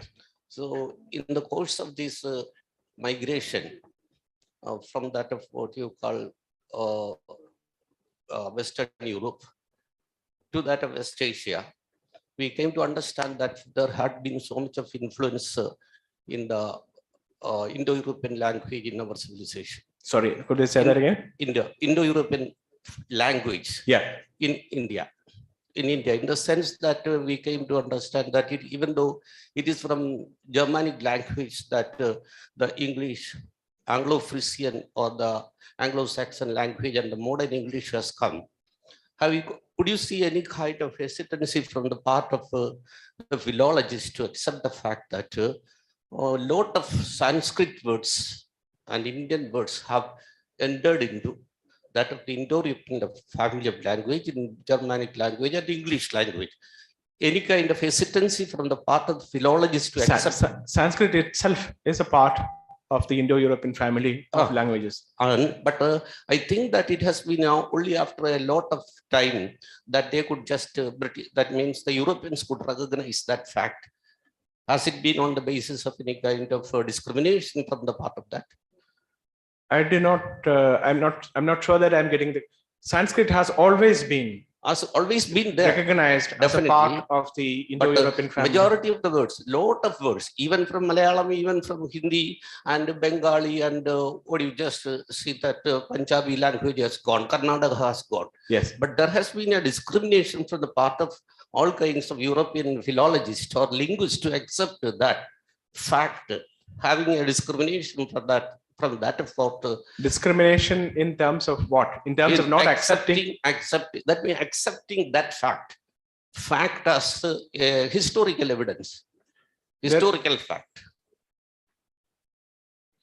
But I'm saying that the basic idea of Indo-European languages came to a very large extent from a discovery of similarities between Sanskrit and other languages that are today that were spoken across a wide range of Eurasia. So that is the beginning of the understanding of the Indo-European family of languages. But in the advent of what you call only, even the British people who came over India and just have their hegemony for a long period of time in our civilization could not give what you call necessary, what you call it, is importance to that Sanskrit words. And it is Karl Werner and his students, Grimm, who has just found it out. But later, after a long period of time, only the British linguists and the philologists could then accept that fact. Have you noticed that? No, this is not my understanding. My understanding is that from the very beginning, Sanskrit is the source of the earliest understanding of a family of languages called Indo-European languages. But they could so the connection between the Sanskrit and other languages. But if you're saying that, is there an acceptance of Sanskrit is the mother of all Indian languages? So that's a different question. No, there isn't. No. So the words from that means the Europeans who have came here, who have come over here, have taken away large number of words and what you call it as language from us. Yet today you're talking about modern day borrowals from Indian modern language. And ancient time. That means at the time of that also. This is to be expected, no? I'm saying when you say this is a family of languages, you would expect significant number of cognates or words which have common origin across. That's the basic idea when you say this is a family of language. If you say this is a Dravidian family of languages, you will expect that the people of all members of that language, which is Tamil, Malayalam, Kannada, Telugu, they will all have common words which have slightly different pronunciation here and there, but basically they all have derived from a common, these words are called cognates. They come from a common origin. That is to be expected, and that is to be expected in the Indo-European languages as well. Okay. Thank you. We have Dr. George Joseph on the Zoom platform. Can you please unmute and ask your question, please? I have already put in the chat box. My question is, if Harappan people had spread to east and south of India, why the impact of their language and script is not seen in the South Indian or East Indian languages?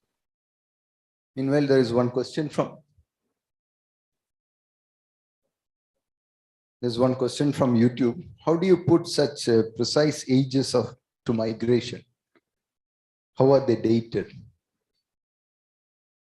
You have to go through each one of them. So they are not, if you're talking about, let's take the first migrations, out of Africa migrations.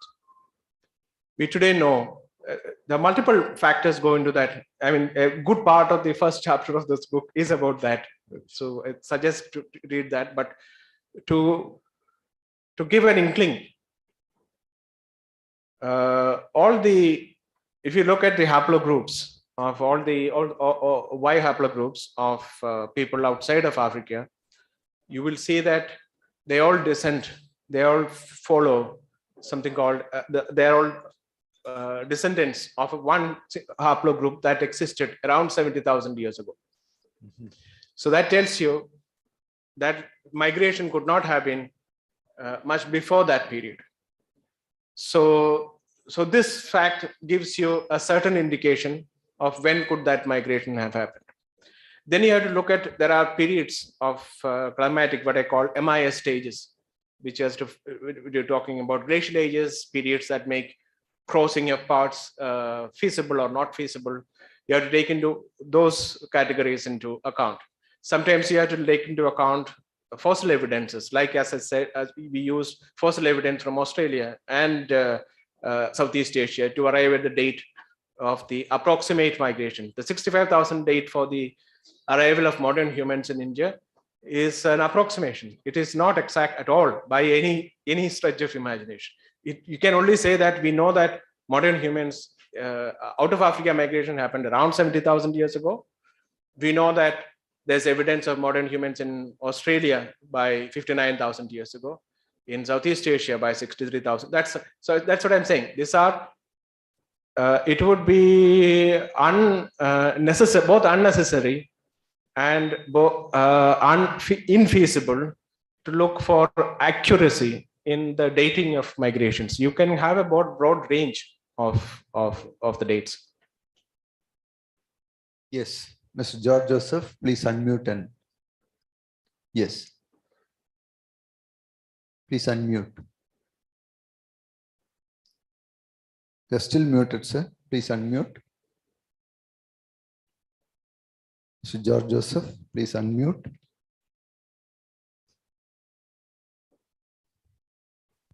Not able to. Now, okay. Yes. My question is, if Harappan people had spread to east and south of India, why the impact of their language and script is not seen in the South Indian or East Indian languages? Impact of their language is not seen in South India. Is that the question? Yes, impact of their language and script is not seen in the South Indian or East Indian languages. The impact of the language is not seen in the South is, I'm not sure, that because my talk and my book makes a case for the language, one of the languages, or at least the main, because it's a very large region. It's likely that multiple related or unrelated languages were spoken, but it is likely that one of the dominant languages in the Harappan civilization was Proto-Dravidian. And my book actually talks about the fact that it is likely that it was brought to South India first, not necessarily after the Harappan civilization declined, but it is possible that it will happen that the first arrival of Proto-Dravidian in South India happened through herders who were there in the Harappan region, who were also speakers. Not everybody in the Harappan region were urbanites. We had large numbers of people were hunter-gatherers. There would have been herders also, large numbers. So some of these herder groups went through what is called a green corridor that connects that regions to South India. My book talks about that. It is likely that it is herders that of the northwestern region who first brought Proto-Dravidian to South India. In fact, it could be more than that. It could be these herders that brought the first domesticated animals to South India, which is a critical part of agriculture, spreading of agriculture. We now know that the South India was where the first domestication of millets and pulses happened for the first time anywhere. So domestication of millets and pulses happened in South India, but for a full agricultural package, it requires domesticated plants and domesticated animals. So it is mostly thought that the domesticated animals were brought from North India, and it could have been brought by these pastoralists, in which case we are talking about as a phenomenal event of migrants, of herders from the northwestern India, bringing domesticated animals and completing the agricultural package for southern India, which then spreads across the entire region. That will then explain the spread of Dravidian languages, because as we have seen, it's agriculture that leads to large migrations and therefore also language spread. So in many ways, it would then explain how did Dravidian languages spread across South India. It spread because agriculture spread. And when did agriculture spread? Agriculture spread when the full package came together. And in fact, it could also be possible to look at a significant feature of the South Indian archaeology is called ash mounds. Ash mounds are where you can have, your huge, ashes of, which we are talking about of cow dung, and so which means that there were periods which happened over hundreds of years. Many of these places, which makes it likely these ash mounds were sites of annual or even seasonal festivities that brought together people of a certain region. So these ash mounds could be seen as a signal or a symbol of this new culture that is forming as a result of the complete agricultural package taking off.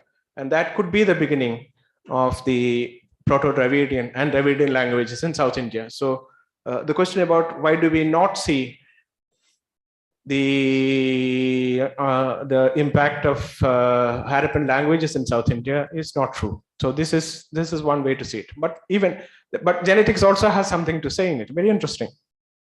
2 of the Y-DNA haplogroups I've talked about, we have 12 samples of Harappans, ancient DNA of people who belong to the Harappan civilization. And 2 of them have Y haplogroups, which are today present dominantly in South India. So there are multiple linkages that suggest linkages between the Harappan civilization and southern India. But as I said, it is important to keep in mind that the Harappan civilization, Harappans moved east to North India and south to South India. And today their ancestry is across all of the subcontinent. So all Indians are in that sense inheritors of the Harappan civilization. Okay, now we have Dhruva Mukhopadhyay. Can you please unmute and ask your question, please? Dhruva Mukhopadhyay.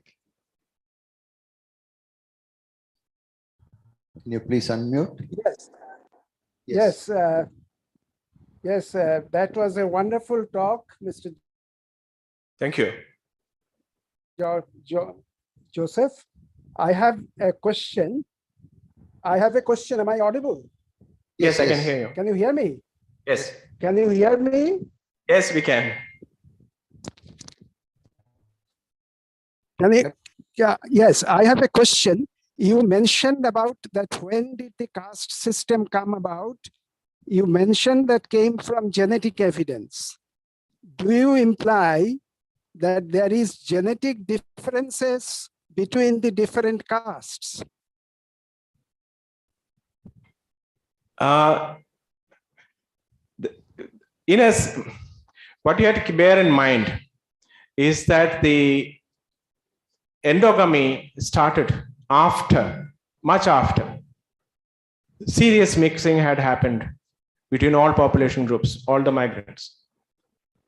So it is not that there are some pure groups that have kept themselves pure by endogamy. Completely wrong.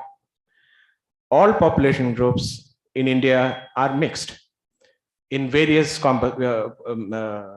ways of the migrations that happened in prehistory. But endogamy did happen after the mixing, after the fact of mixing for nearly 2 millennia that left no population group untouched, no matter how remote. So I keep repeating it because it is important to keep that in mind before we go to say, yes, endogamy after the mixing did keep people separate. So much so, I would like to quote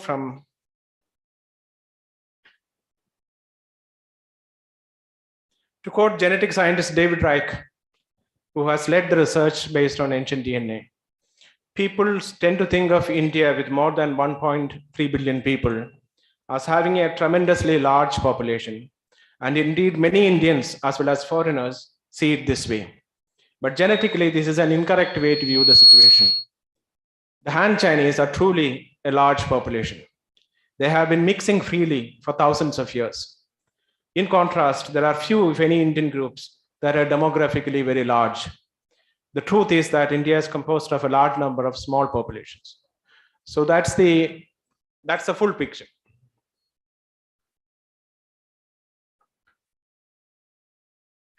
Just hope it is clear to Dhruva Mukhopadhyay. So there is one question from YouTube. It is argued that early Rig Veda was formulated somewhere near Majawat hills of Afghanistan on Arya's way to India. Is that true? I wouldn't. This is not something that I would be able to. There are various opinions on this. So this is not something that I would like to settle. I do think that there is enough evidence that even the earliest, not to speak of the later, the earliest the Veda was written in the Indian subcontinent. Are there verses that may suggest things of happening of a much earlier period? There may be, but when they were composed, how much of it is from? These are all, what shall I say, not crystal clear yes or no answers. For example, there are mentions of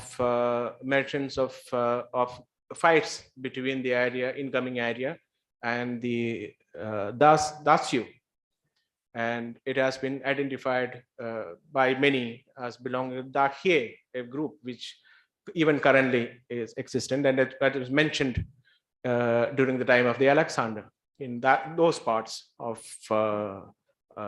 Afghanistan and Iran.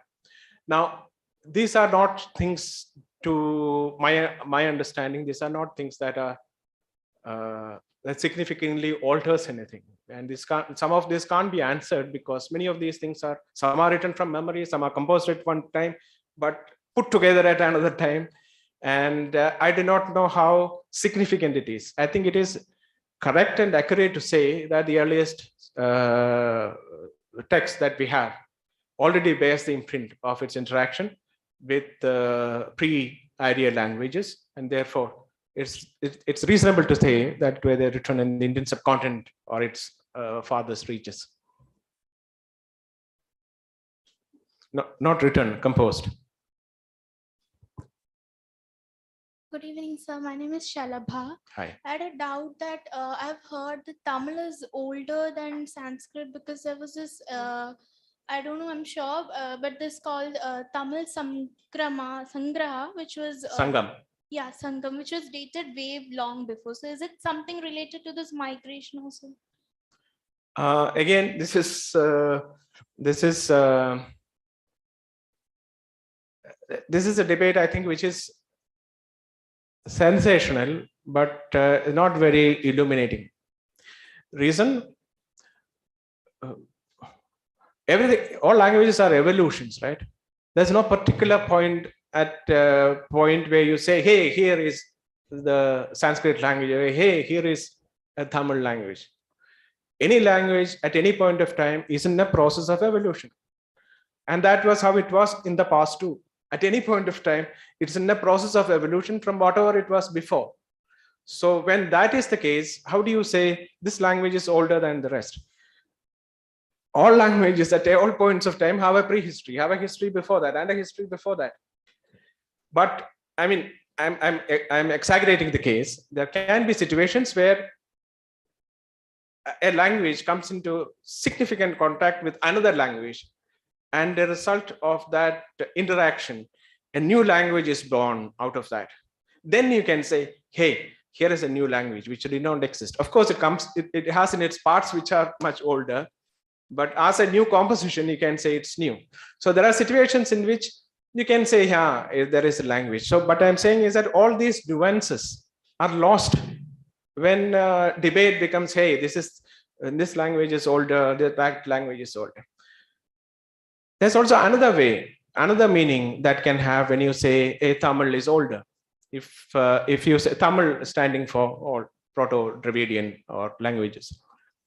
If you say that, but if you say that the Tamil or a Proto-Dravidian language is spoken in the Harappan civilization, and the Indo-Aryan language is brought as part of the forced migrations, which happened later, then you can say that Tamil, or to be more general, Proto-Dravidian languages are older in the Indian subcontinent than Indo-European languages. So I'm saying there are the answer to that question depends on what exactly is intended by the question.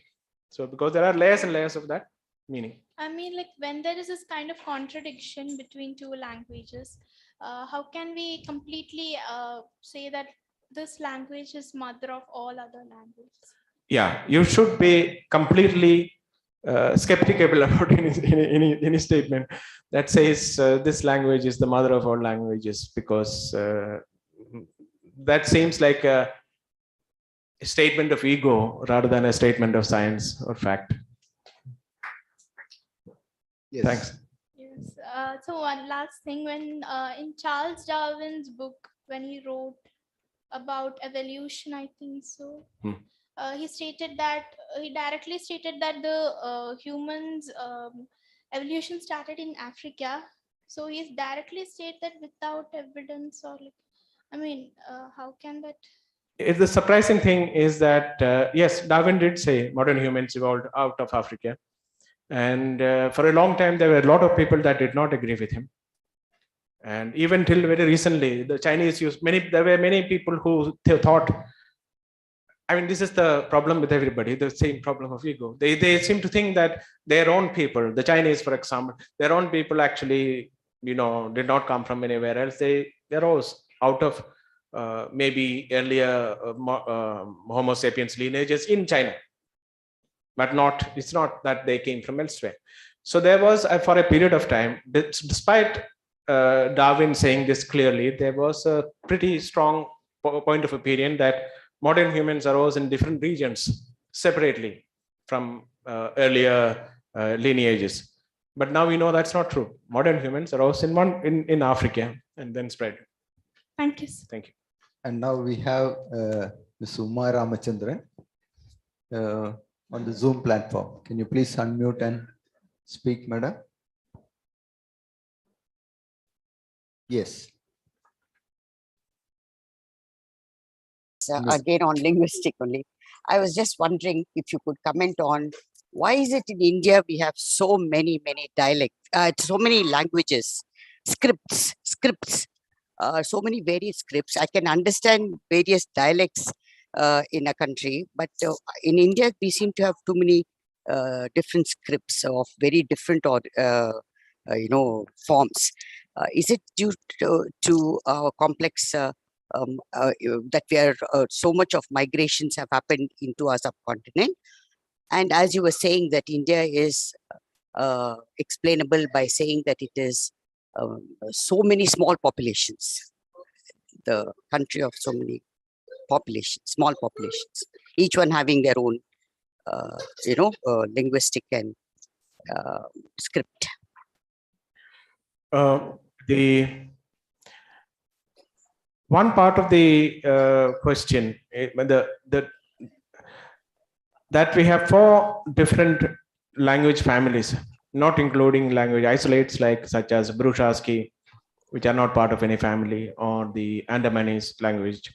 So not counting the isolates, we have 4 language families. And as we saw, the existence of those 4 language families is the result of, they are indeed the result of migrations at different points of time.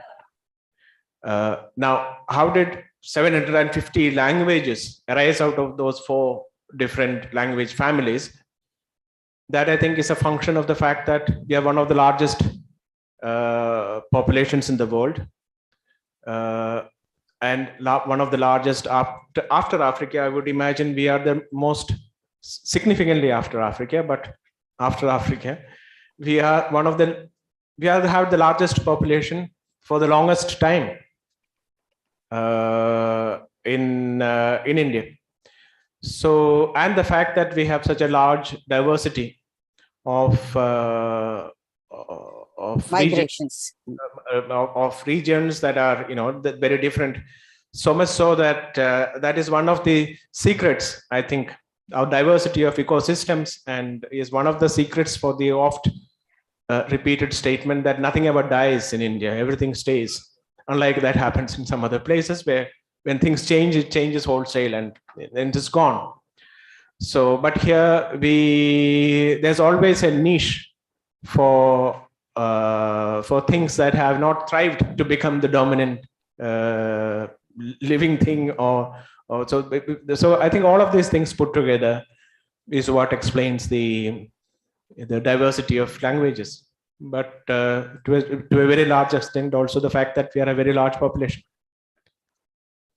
Thank you. Thank you so much. Okay, thank you, sir. Thank you for that. I'm sorry, this is like no, not at all. The question again. So why? I mean, I'm a political science student, not a history student. So I just wanted to know what was the historical reasoning for especially the Aryan invasion or the Aryan migration theory to be, to be thrown out so easily for a very long time by historians, and then to get proven that with the Y-DNA that that is one of the biggest things that happened. And also when you compare the differences between the mtDNA and the Y-DNA and all of that, was there such a strong sex bias in the migrations that happened? And was that one of the reasons that we had a wrong theory for a very long time? Thank you.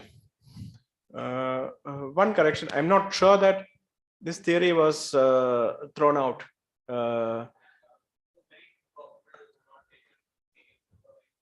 Aryan invasion, yeah, that's true.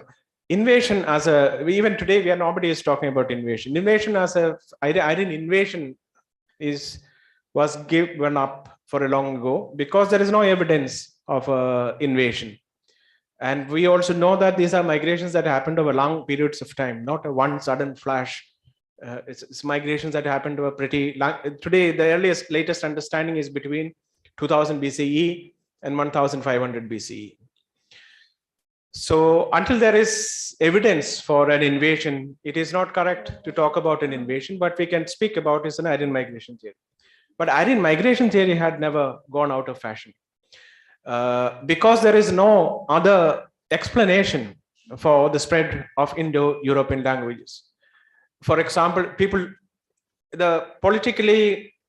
is a lot of political opposition in India to the idea of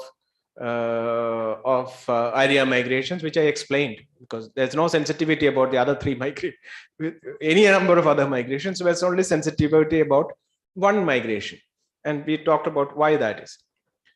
That comes out of misconceptions and a misplaced fear. So it's only from that quarters that there has been a challenge to Aryan migration, and the idea that has been put forward is that there has been these languages spread out of India, which has put forward as the out of India theory, that is that went to all over the world. But the interesting thing is this out of India theory has been spoken about for a couple of decades. There's not one single paper, not a single peer-reviewed paper published in a single journal anywhere that fleshes out, hey, this is how it happened. This is the period. This is when people went. It has always been a kind of retort to the ideas of steppe migrations into India. That's how it happened. So that's the first correction that we question. That yes, Aryan invasion theory is not talked about. Aryan migration theory has never been seriously questioned in an academic setting. In political settings, yes.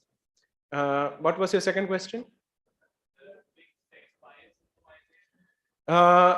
There seems to be yes.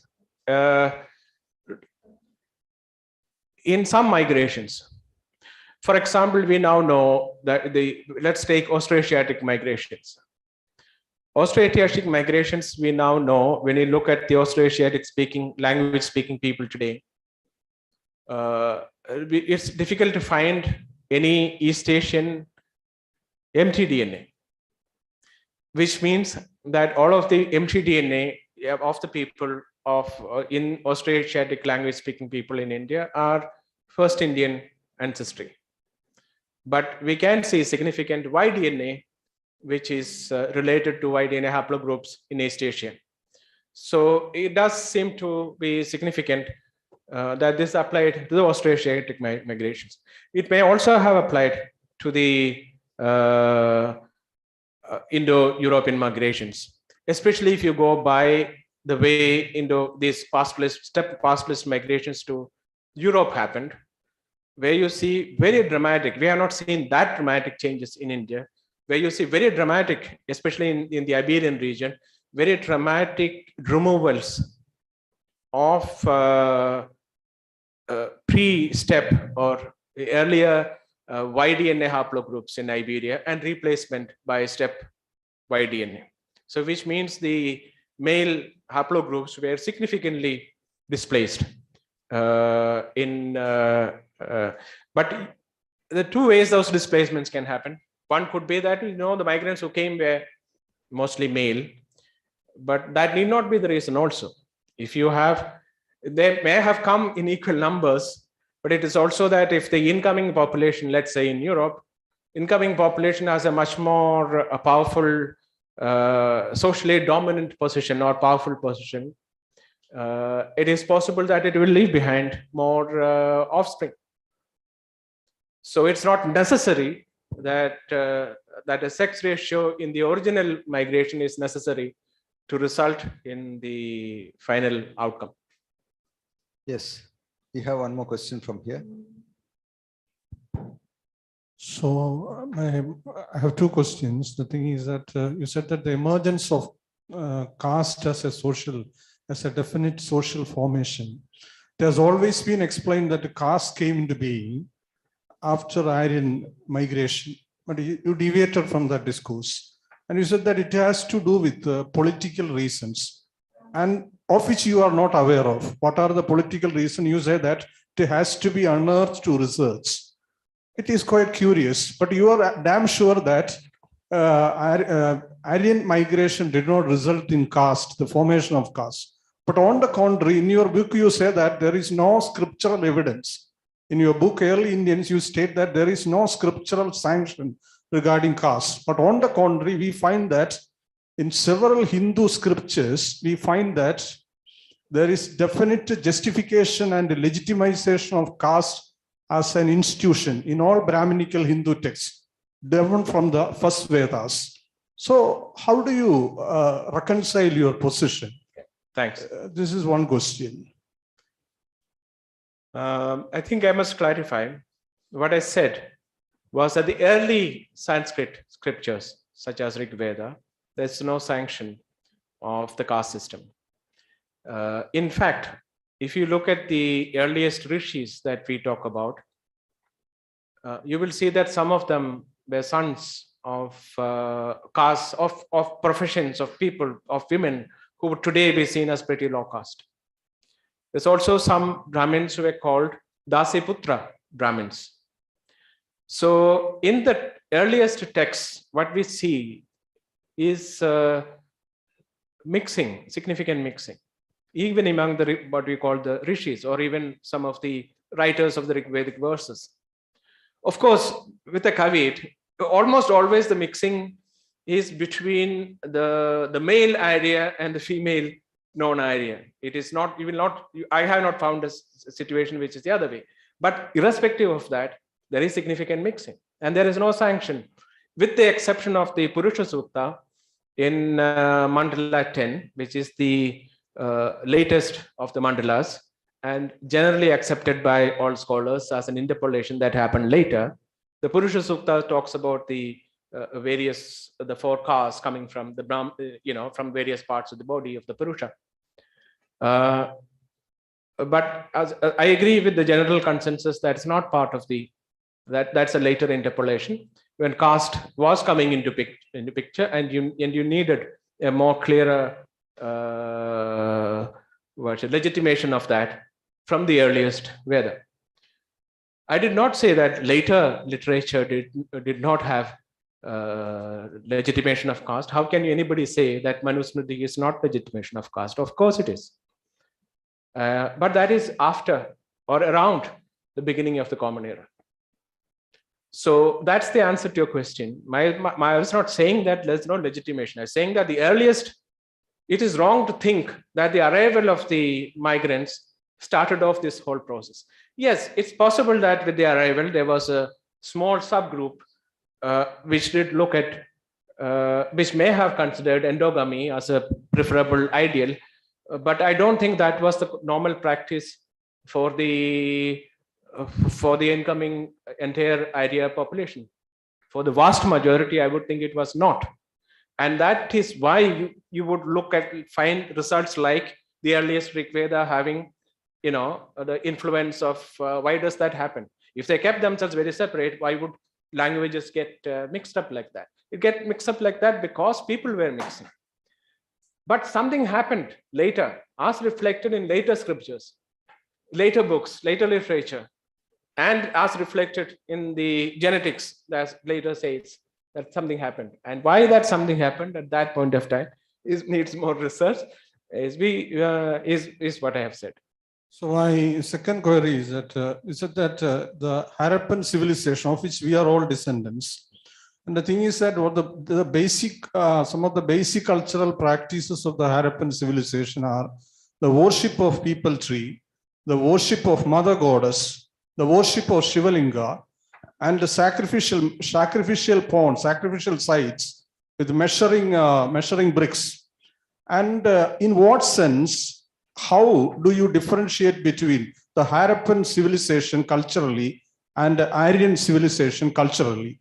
In what respect they are distinct and separate? Or is it a continuation of the other? The Aryan civilization is a continuation of the Harappan civilization, or as Sangh Parivar maintains, it is Indus-Saraswati civilization. What is your take on that? A clear answer is it's not a continuation. These are two different things. And the best way to see that is that you have to see it. The world of the Harappan civilization and the world of the earliest Sanskrit literature as reflected in the Rig Veda are two completely different worlds. The Harappans were urbanites. They were trading. They had mining outposts in Oman. They had mining outposts in Oman. They have some of their material from Shortugai in Afghanistan.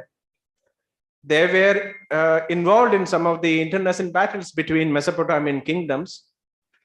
We have recovered a seal from a Mesopotamian site, that seal belonged to a person called Su Ilushu, interpreter of Meluhan language. Harappa was known as the Meluha to the Mesopotamians. They used to send, there are elephants in Mesopotamia that went from the Indus Valley. The Mesopotamians used to sesame, ellu. They used to call it ellu, which is the same as the Davidian word for sesame, which went from this. So I'm saying they were an urban civilization in close contact with other similar civilizations of its time, whether it is the Mesopotamian civilizations. I mean in religious practices. Let me complete. I'll come to everything. So by contrast, if you look at the Rig Veda, the verses talk about gods helping tribes fight other tribes and gain cattle wealth. So the much of the wealth is cattle. And the dominant imagery is that of the horse and the chariot, which are completely absent in the Harappan archaeology, or you forget the archaeology, or even in the imagery. So that the major Harappan sites, whether it is Harappa, Mohenjo-daro, there are no epics built around Harappa and Mohenjo-daro. There are no pilgrimage sites around Dholavira. In fact, when I went there, which is the most imposing site, this dramatic site of the Harappan site in India. So I was struck by how few visitors there were. This was just a few years ago. Now it has been declared a UNESCO heritage. But the stunning part is that it has no presence in our cultural memory. We had forgotten that we had this. So the distinction between the Harappan civilization as it existed and the pastoral ambience of Rig Veda are completely different at two different worlds altogether. Second thing, which is the most important thing, this people forget. The difference, the distinction between the Harappans and the early Rig Veda, that distinction disappears as time goes by. Why? Why would that disappear? Because people are mixing. And that's what always happens when migrations happen. Two cultures come in, they mix, they borrow, they adapt, they adopt. So as you go along, you will see many of the Harappan practices being reflected increasingly as you go along in later works, in the later Sanskrit literature. As you will also see more Dravidian words being used in Sanskrit literature as time goes by. For example, in the Harappan civilization, you can see seals that remind you, or images that remind you of yoga positions, strongly of yoga positions. But there is nothing, in the early Sanskrit literature, there's no mention of it. You have to wait till the Katha Upanishads to see the earliest mention of yoga. There are, so I mean, you can go on multiplying the instances. The fact is, there's a wide divergence between the Harappan civilization and the early Sanskrit literature, but that difference goes away over a period of time because we are creating, because there are mixing, because there are adaptations, borrowals.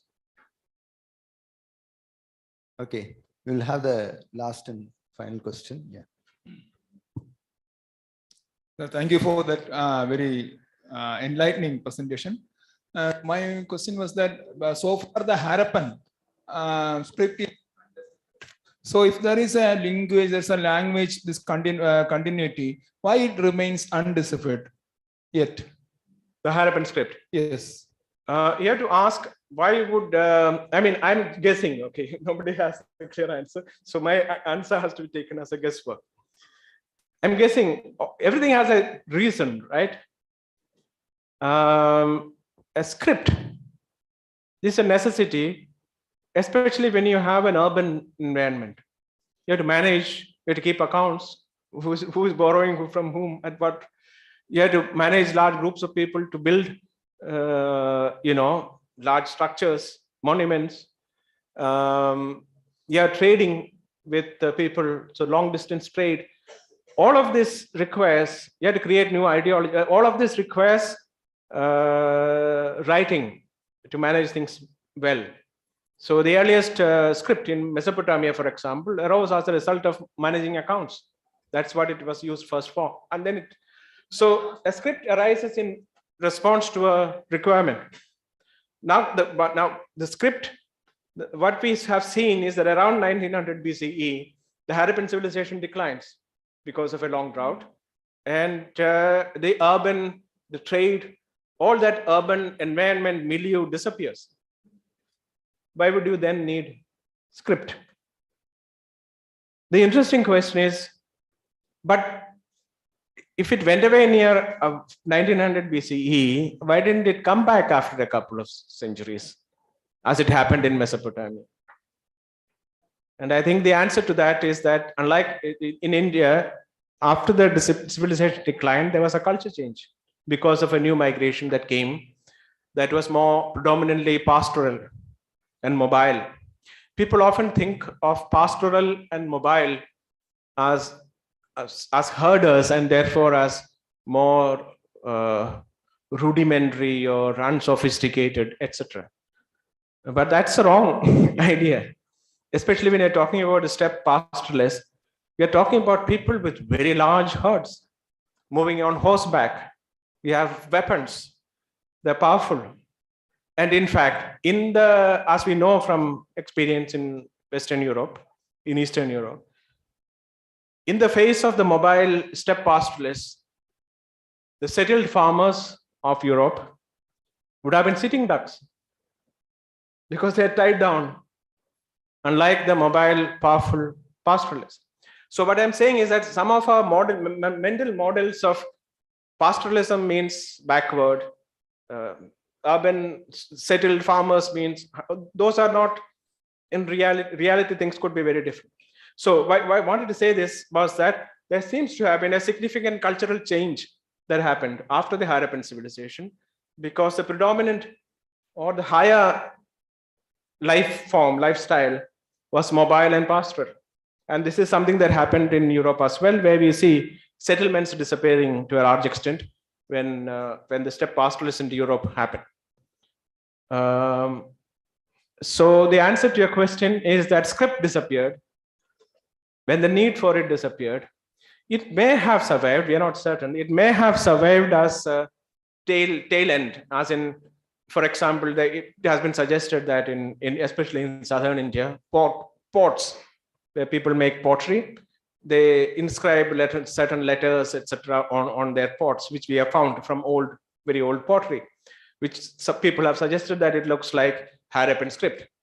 So the larger requirement and need for script went away because of no large urban settlements, no large foreign trade, etc. But it may have continued in this lower form of people just using it. May have, we don't know for sure, but that's my guess answer to your question. Thank you. Thank you very much for the wonderful long session, sir. Now, before I conclude, let me invite Professor Soumitra Banerjee, who is the All India Secretary of the Breakthrough Science Society. He is with us from Kolkata. He is a professor of ISER, Kolkata. Over to you, sir. Professor Soumitra Banerjee. Please unmute your mic. Please unmute.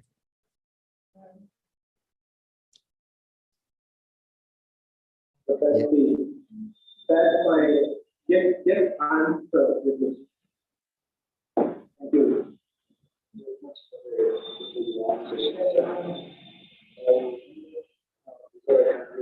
Thanks.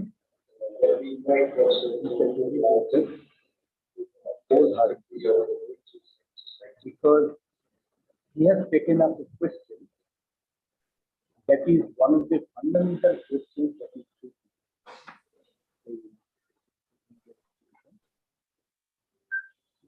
like questions like what is the origin of Mars? What is the origin of life? Similarly, we had many questions like this, and one of the major questions is what is the origin of the scientific. And a scientific question needs to be answered in a scientific way. Can you hear me? Audible? I'm not. Am I audible? Yes. Can you hold on the mic nearby? Am I audible? Yes. Yeah. So a scientific question needs to be answered in a scientific way. And in science, there are methodologies that need to be adopted to answer a scientific question. In this particular case, the methodologies come from various disciplines: genetics, linguistics, archaeology. And Mr. Joseph has an advantage that he is not from one of these disciplines. The people who are from any of these disciplines, they are rooted in that discipline only. And Mr. Joseph has the advantage of having read across the disciplines. And one important point is that whenever a situation like this happens, there is a scientific question, people are trying to answer it scientifically, but at the same time, there is a belief-oriented answer being given by people. And these days, it is often coming in the form of shrouded in scientific language, which is actually not scientific, but spoken in language that appears to be scientific. Whenever that happens, there is a necessity of people or somebody bringing the science to the people in a language that they can follow. And Mr. Joseph has played that very important role of bringing that to the people in a language that people can follow. So I would profusely thank Mr. Joseph for having played that very important role in the present context. And I would request the audience to read the book, to propagate the ideas, and basically to propagate the point that questions like this must be answered using scientific methods. And that is what needs to be propagated. I again thank Mr. Joseph. I also thank the audience. Over to the organizer. Thank you. Thank you, Professor Soumitra Banerjee. She was there for us from Calcutta. Now I invite Professor C.P. Aravindakshan. He's a prominent leader of science movements in Kerala, and he was a former principal of Government Women's College, Trivandrum, to hand over a memento to our Tony Joseph.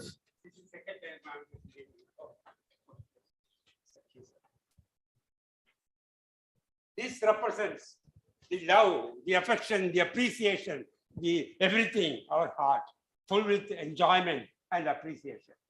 The intellectual, the inspiring, the influence talk will remain in our mind and memory for a very, very, very long time to come. Sir, this is not myself acting, doing and giving. No, this represents the mind, the brain, and the memory of each and every one of you with the kind permission, love, affection, and appreciation. Sir, thank you. We are proud of you. We are proud of you. Thank you. Go ahead.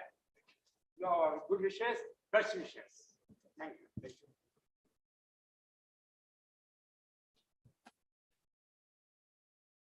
Thank you, Professor Aravindakshan. Now we are coming to the concluding session of vote of thanks. I thank Mr. Tony Joseph, a well-known writer, for having taken this much time to discuss with us, deliberate with us wonderfully with a full of audience. Thanks a lot, sir. Thank you very much. On behalf of Breakthrough Science Society, Trivandrum. Now I thank the members who were there in the Zoom platform as well as the YouTube platform for have interacted in this wonderful session. And I also thank the audience who have come all the way along to be here with us and enjoy this session. Thanks a lot. Thank you very much.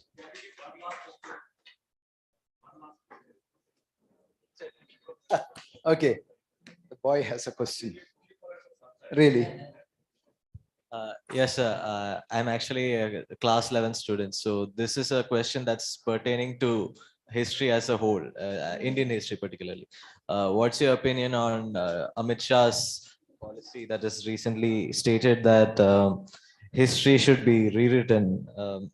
He has said based on facts which should be kept in front of the public. I'll just quote for a few words. He said, "The fight for a culture, language, and religion for 1,000 years has not gone in vain. Today, the country is standing up again with respect.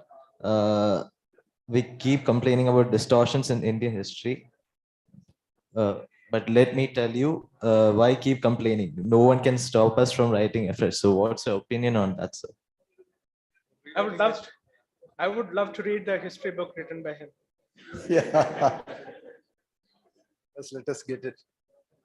Thank you.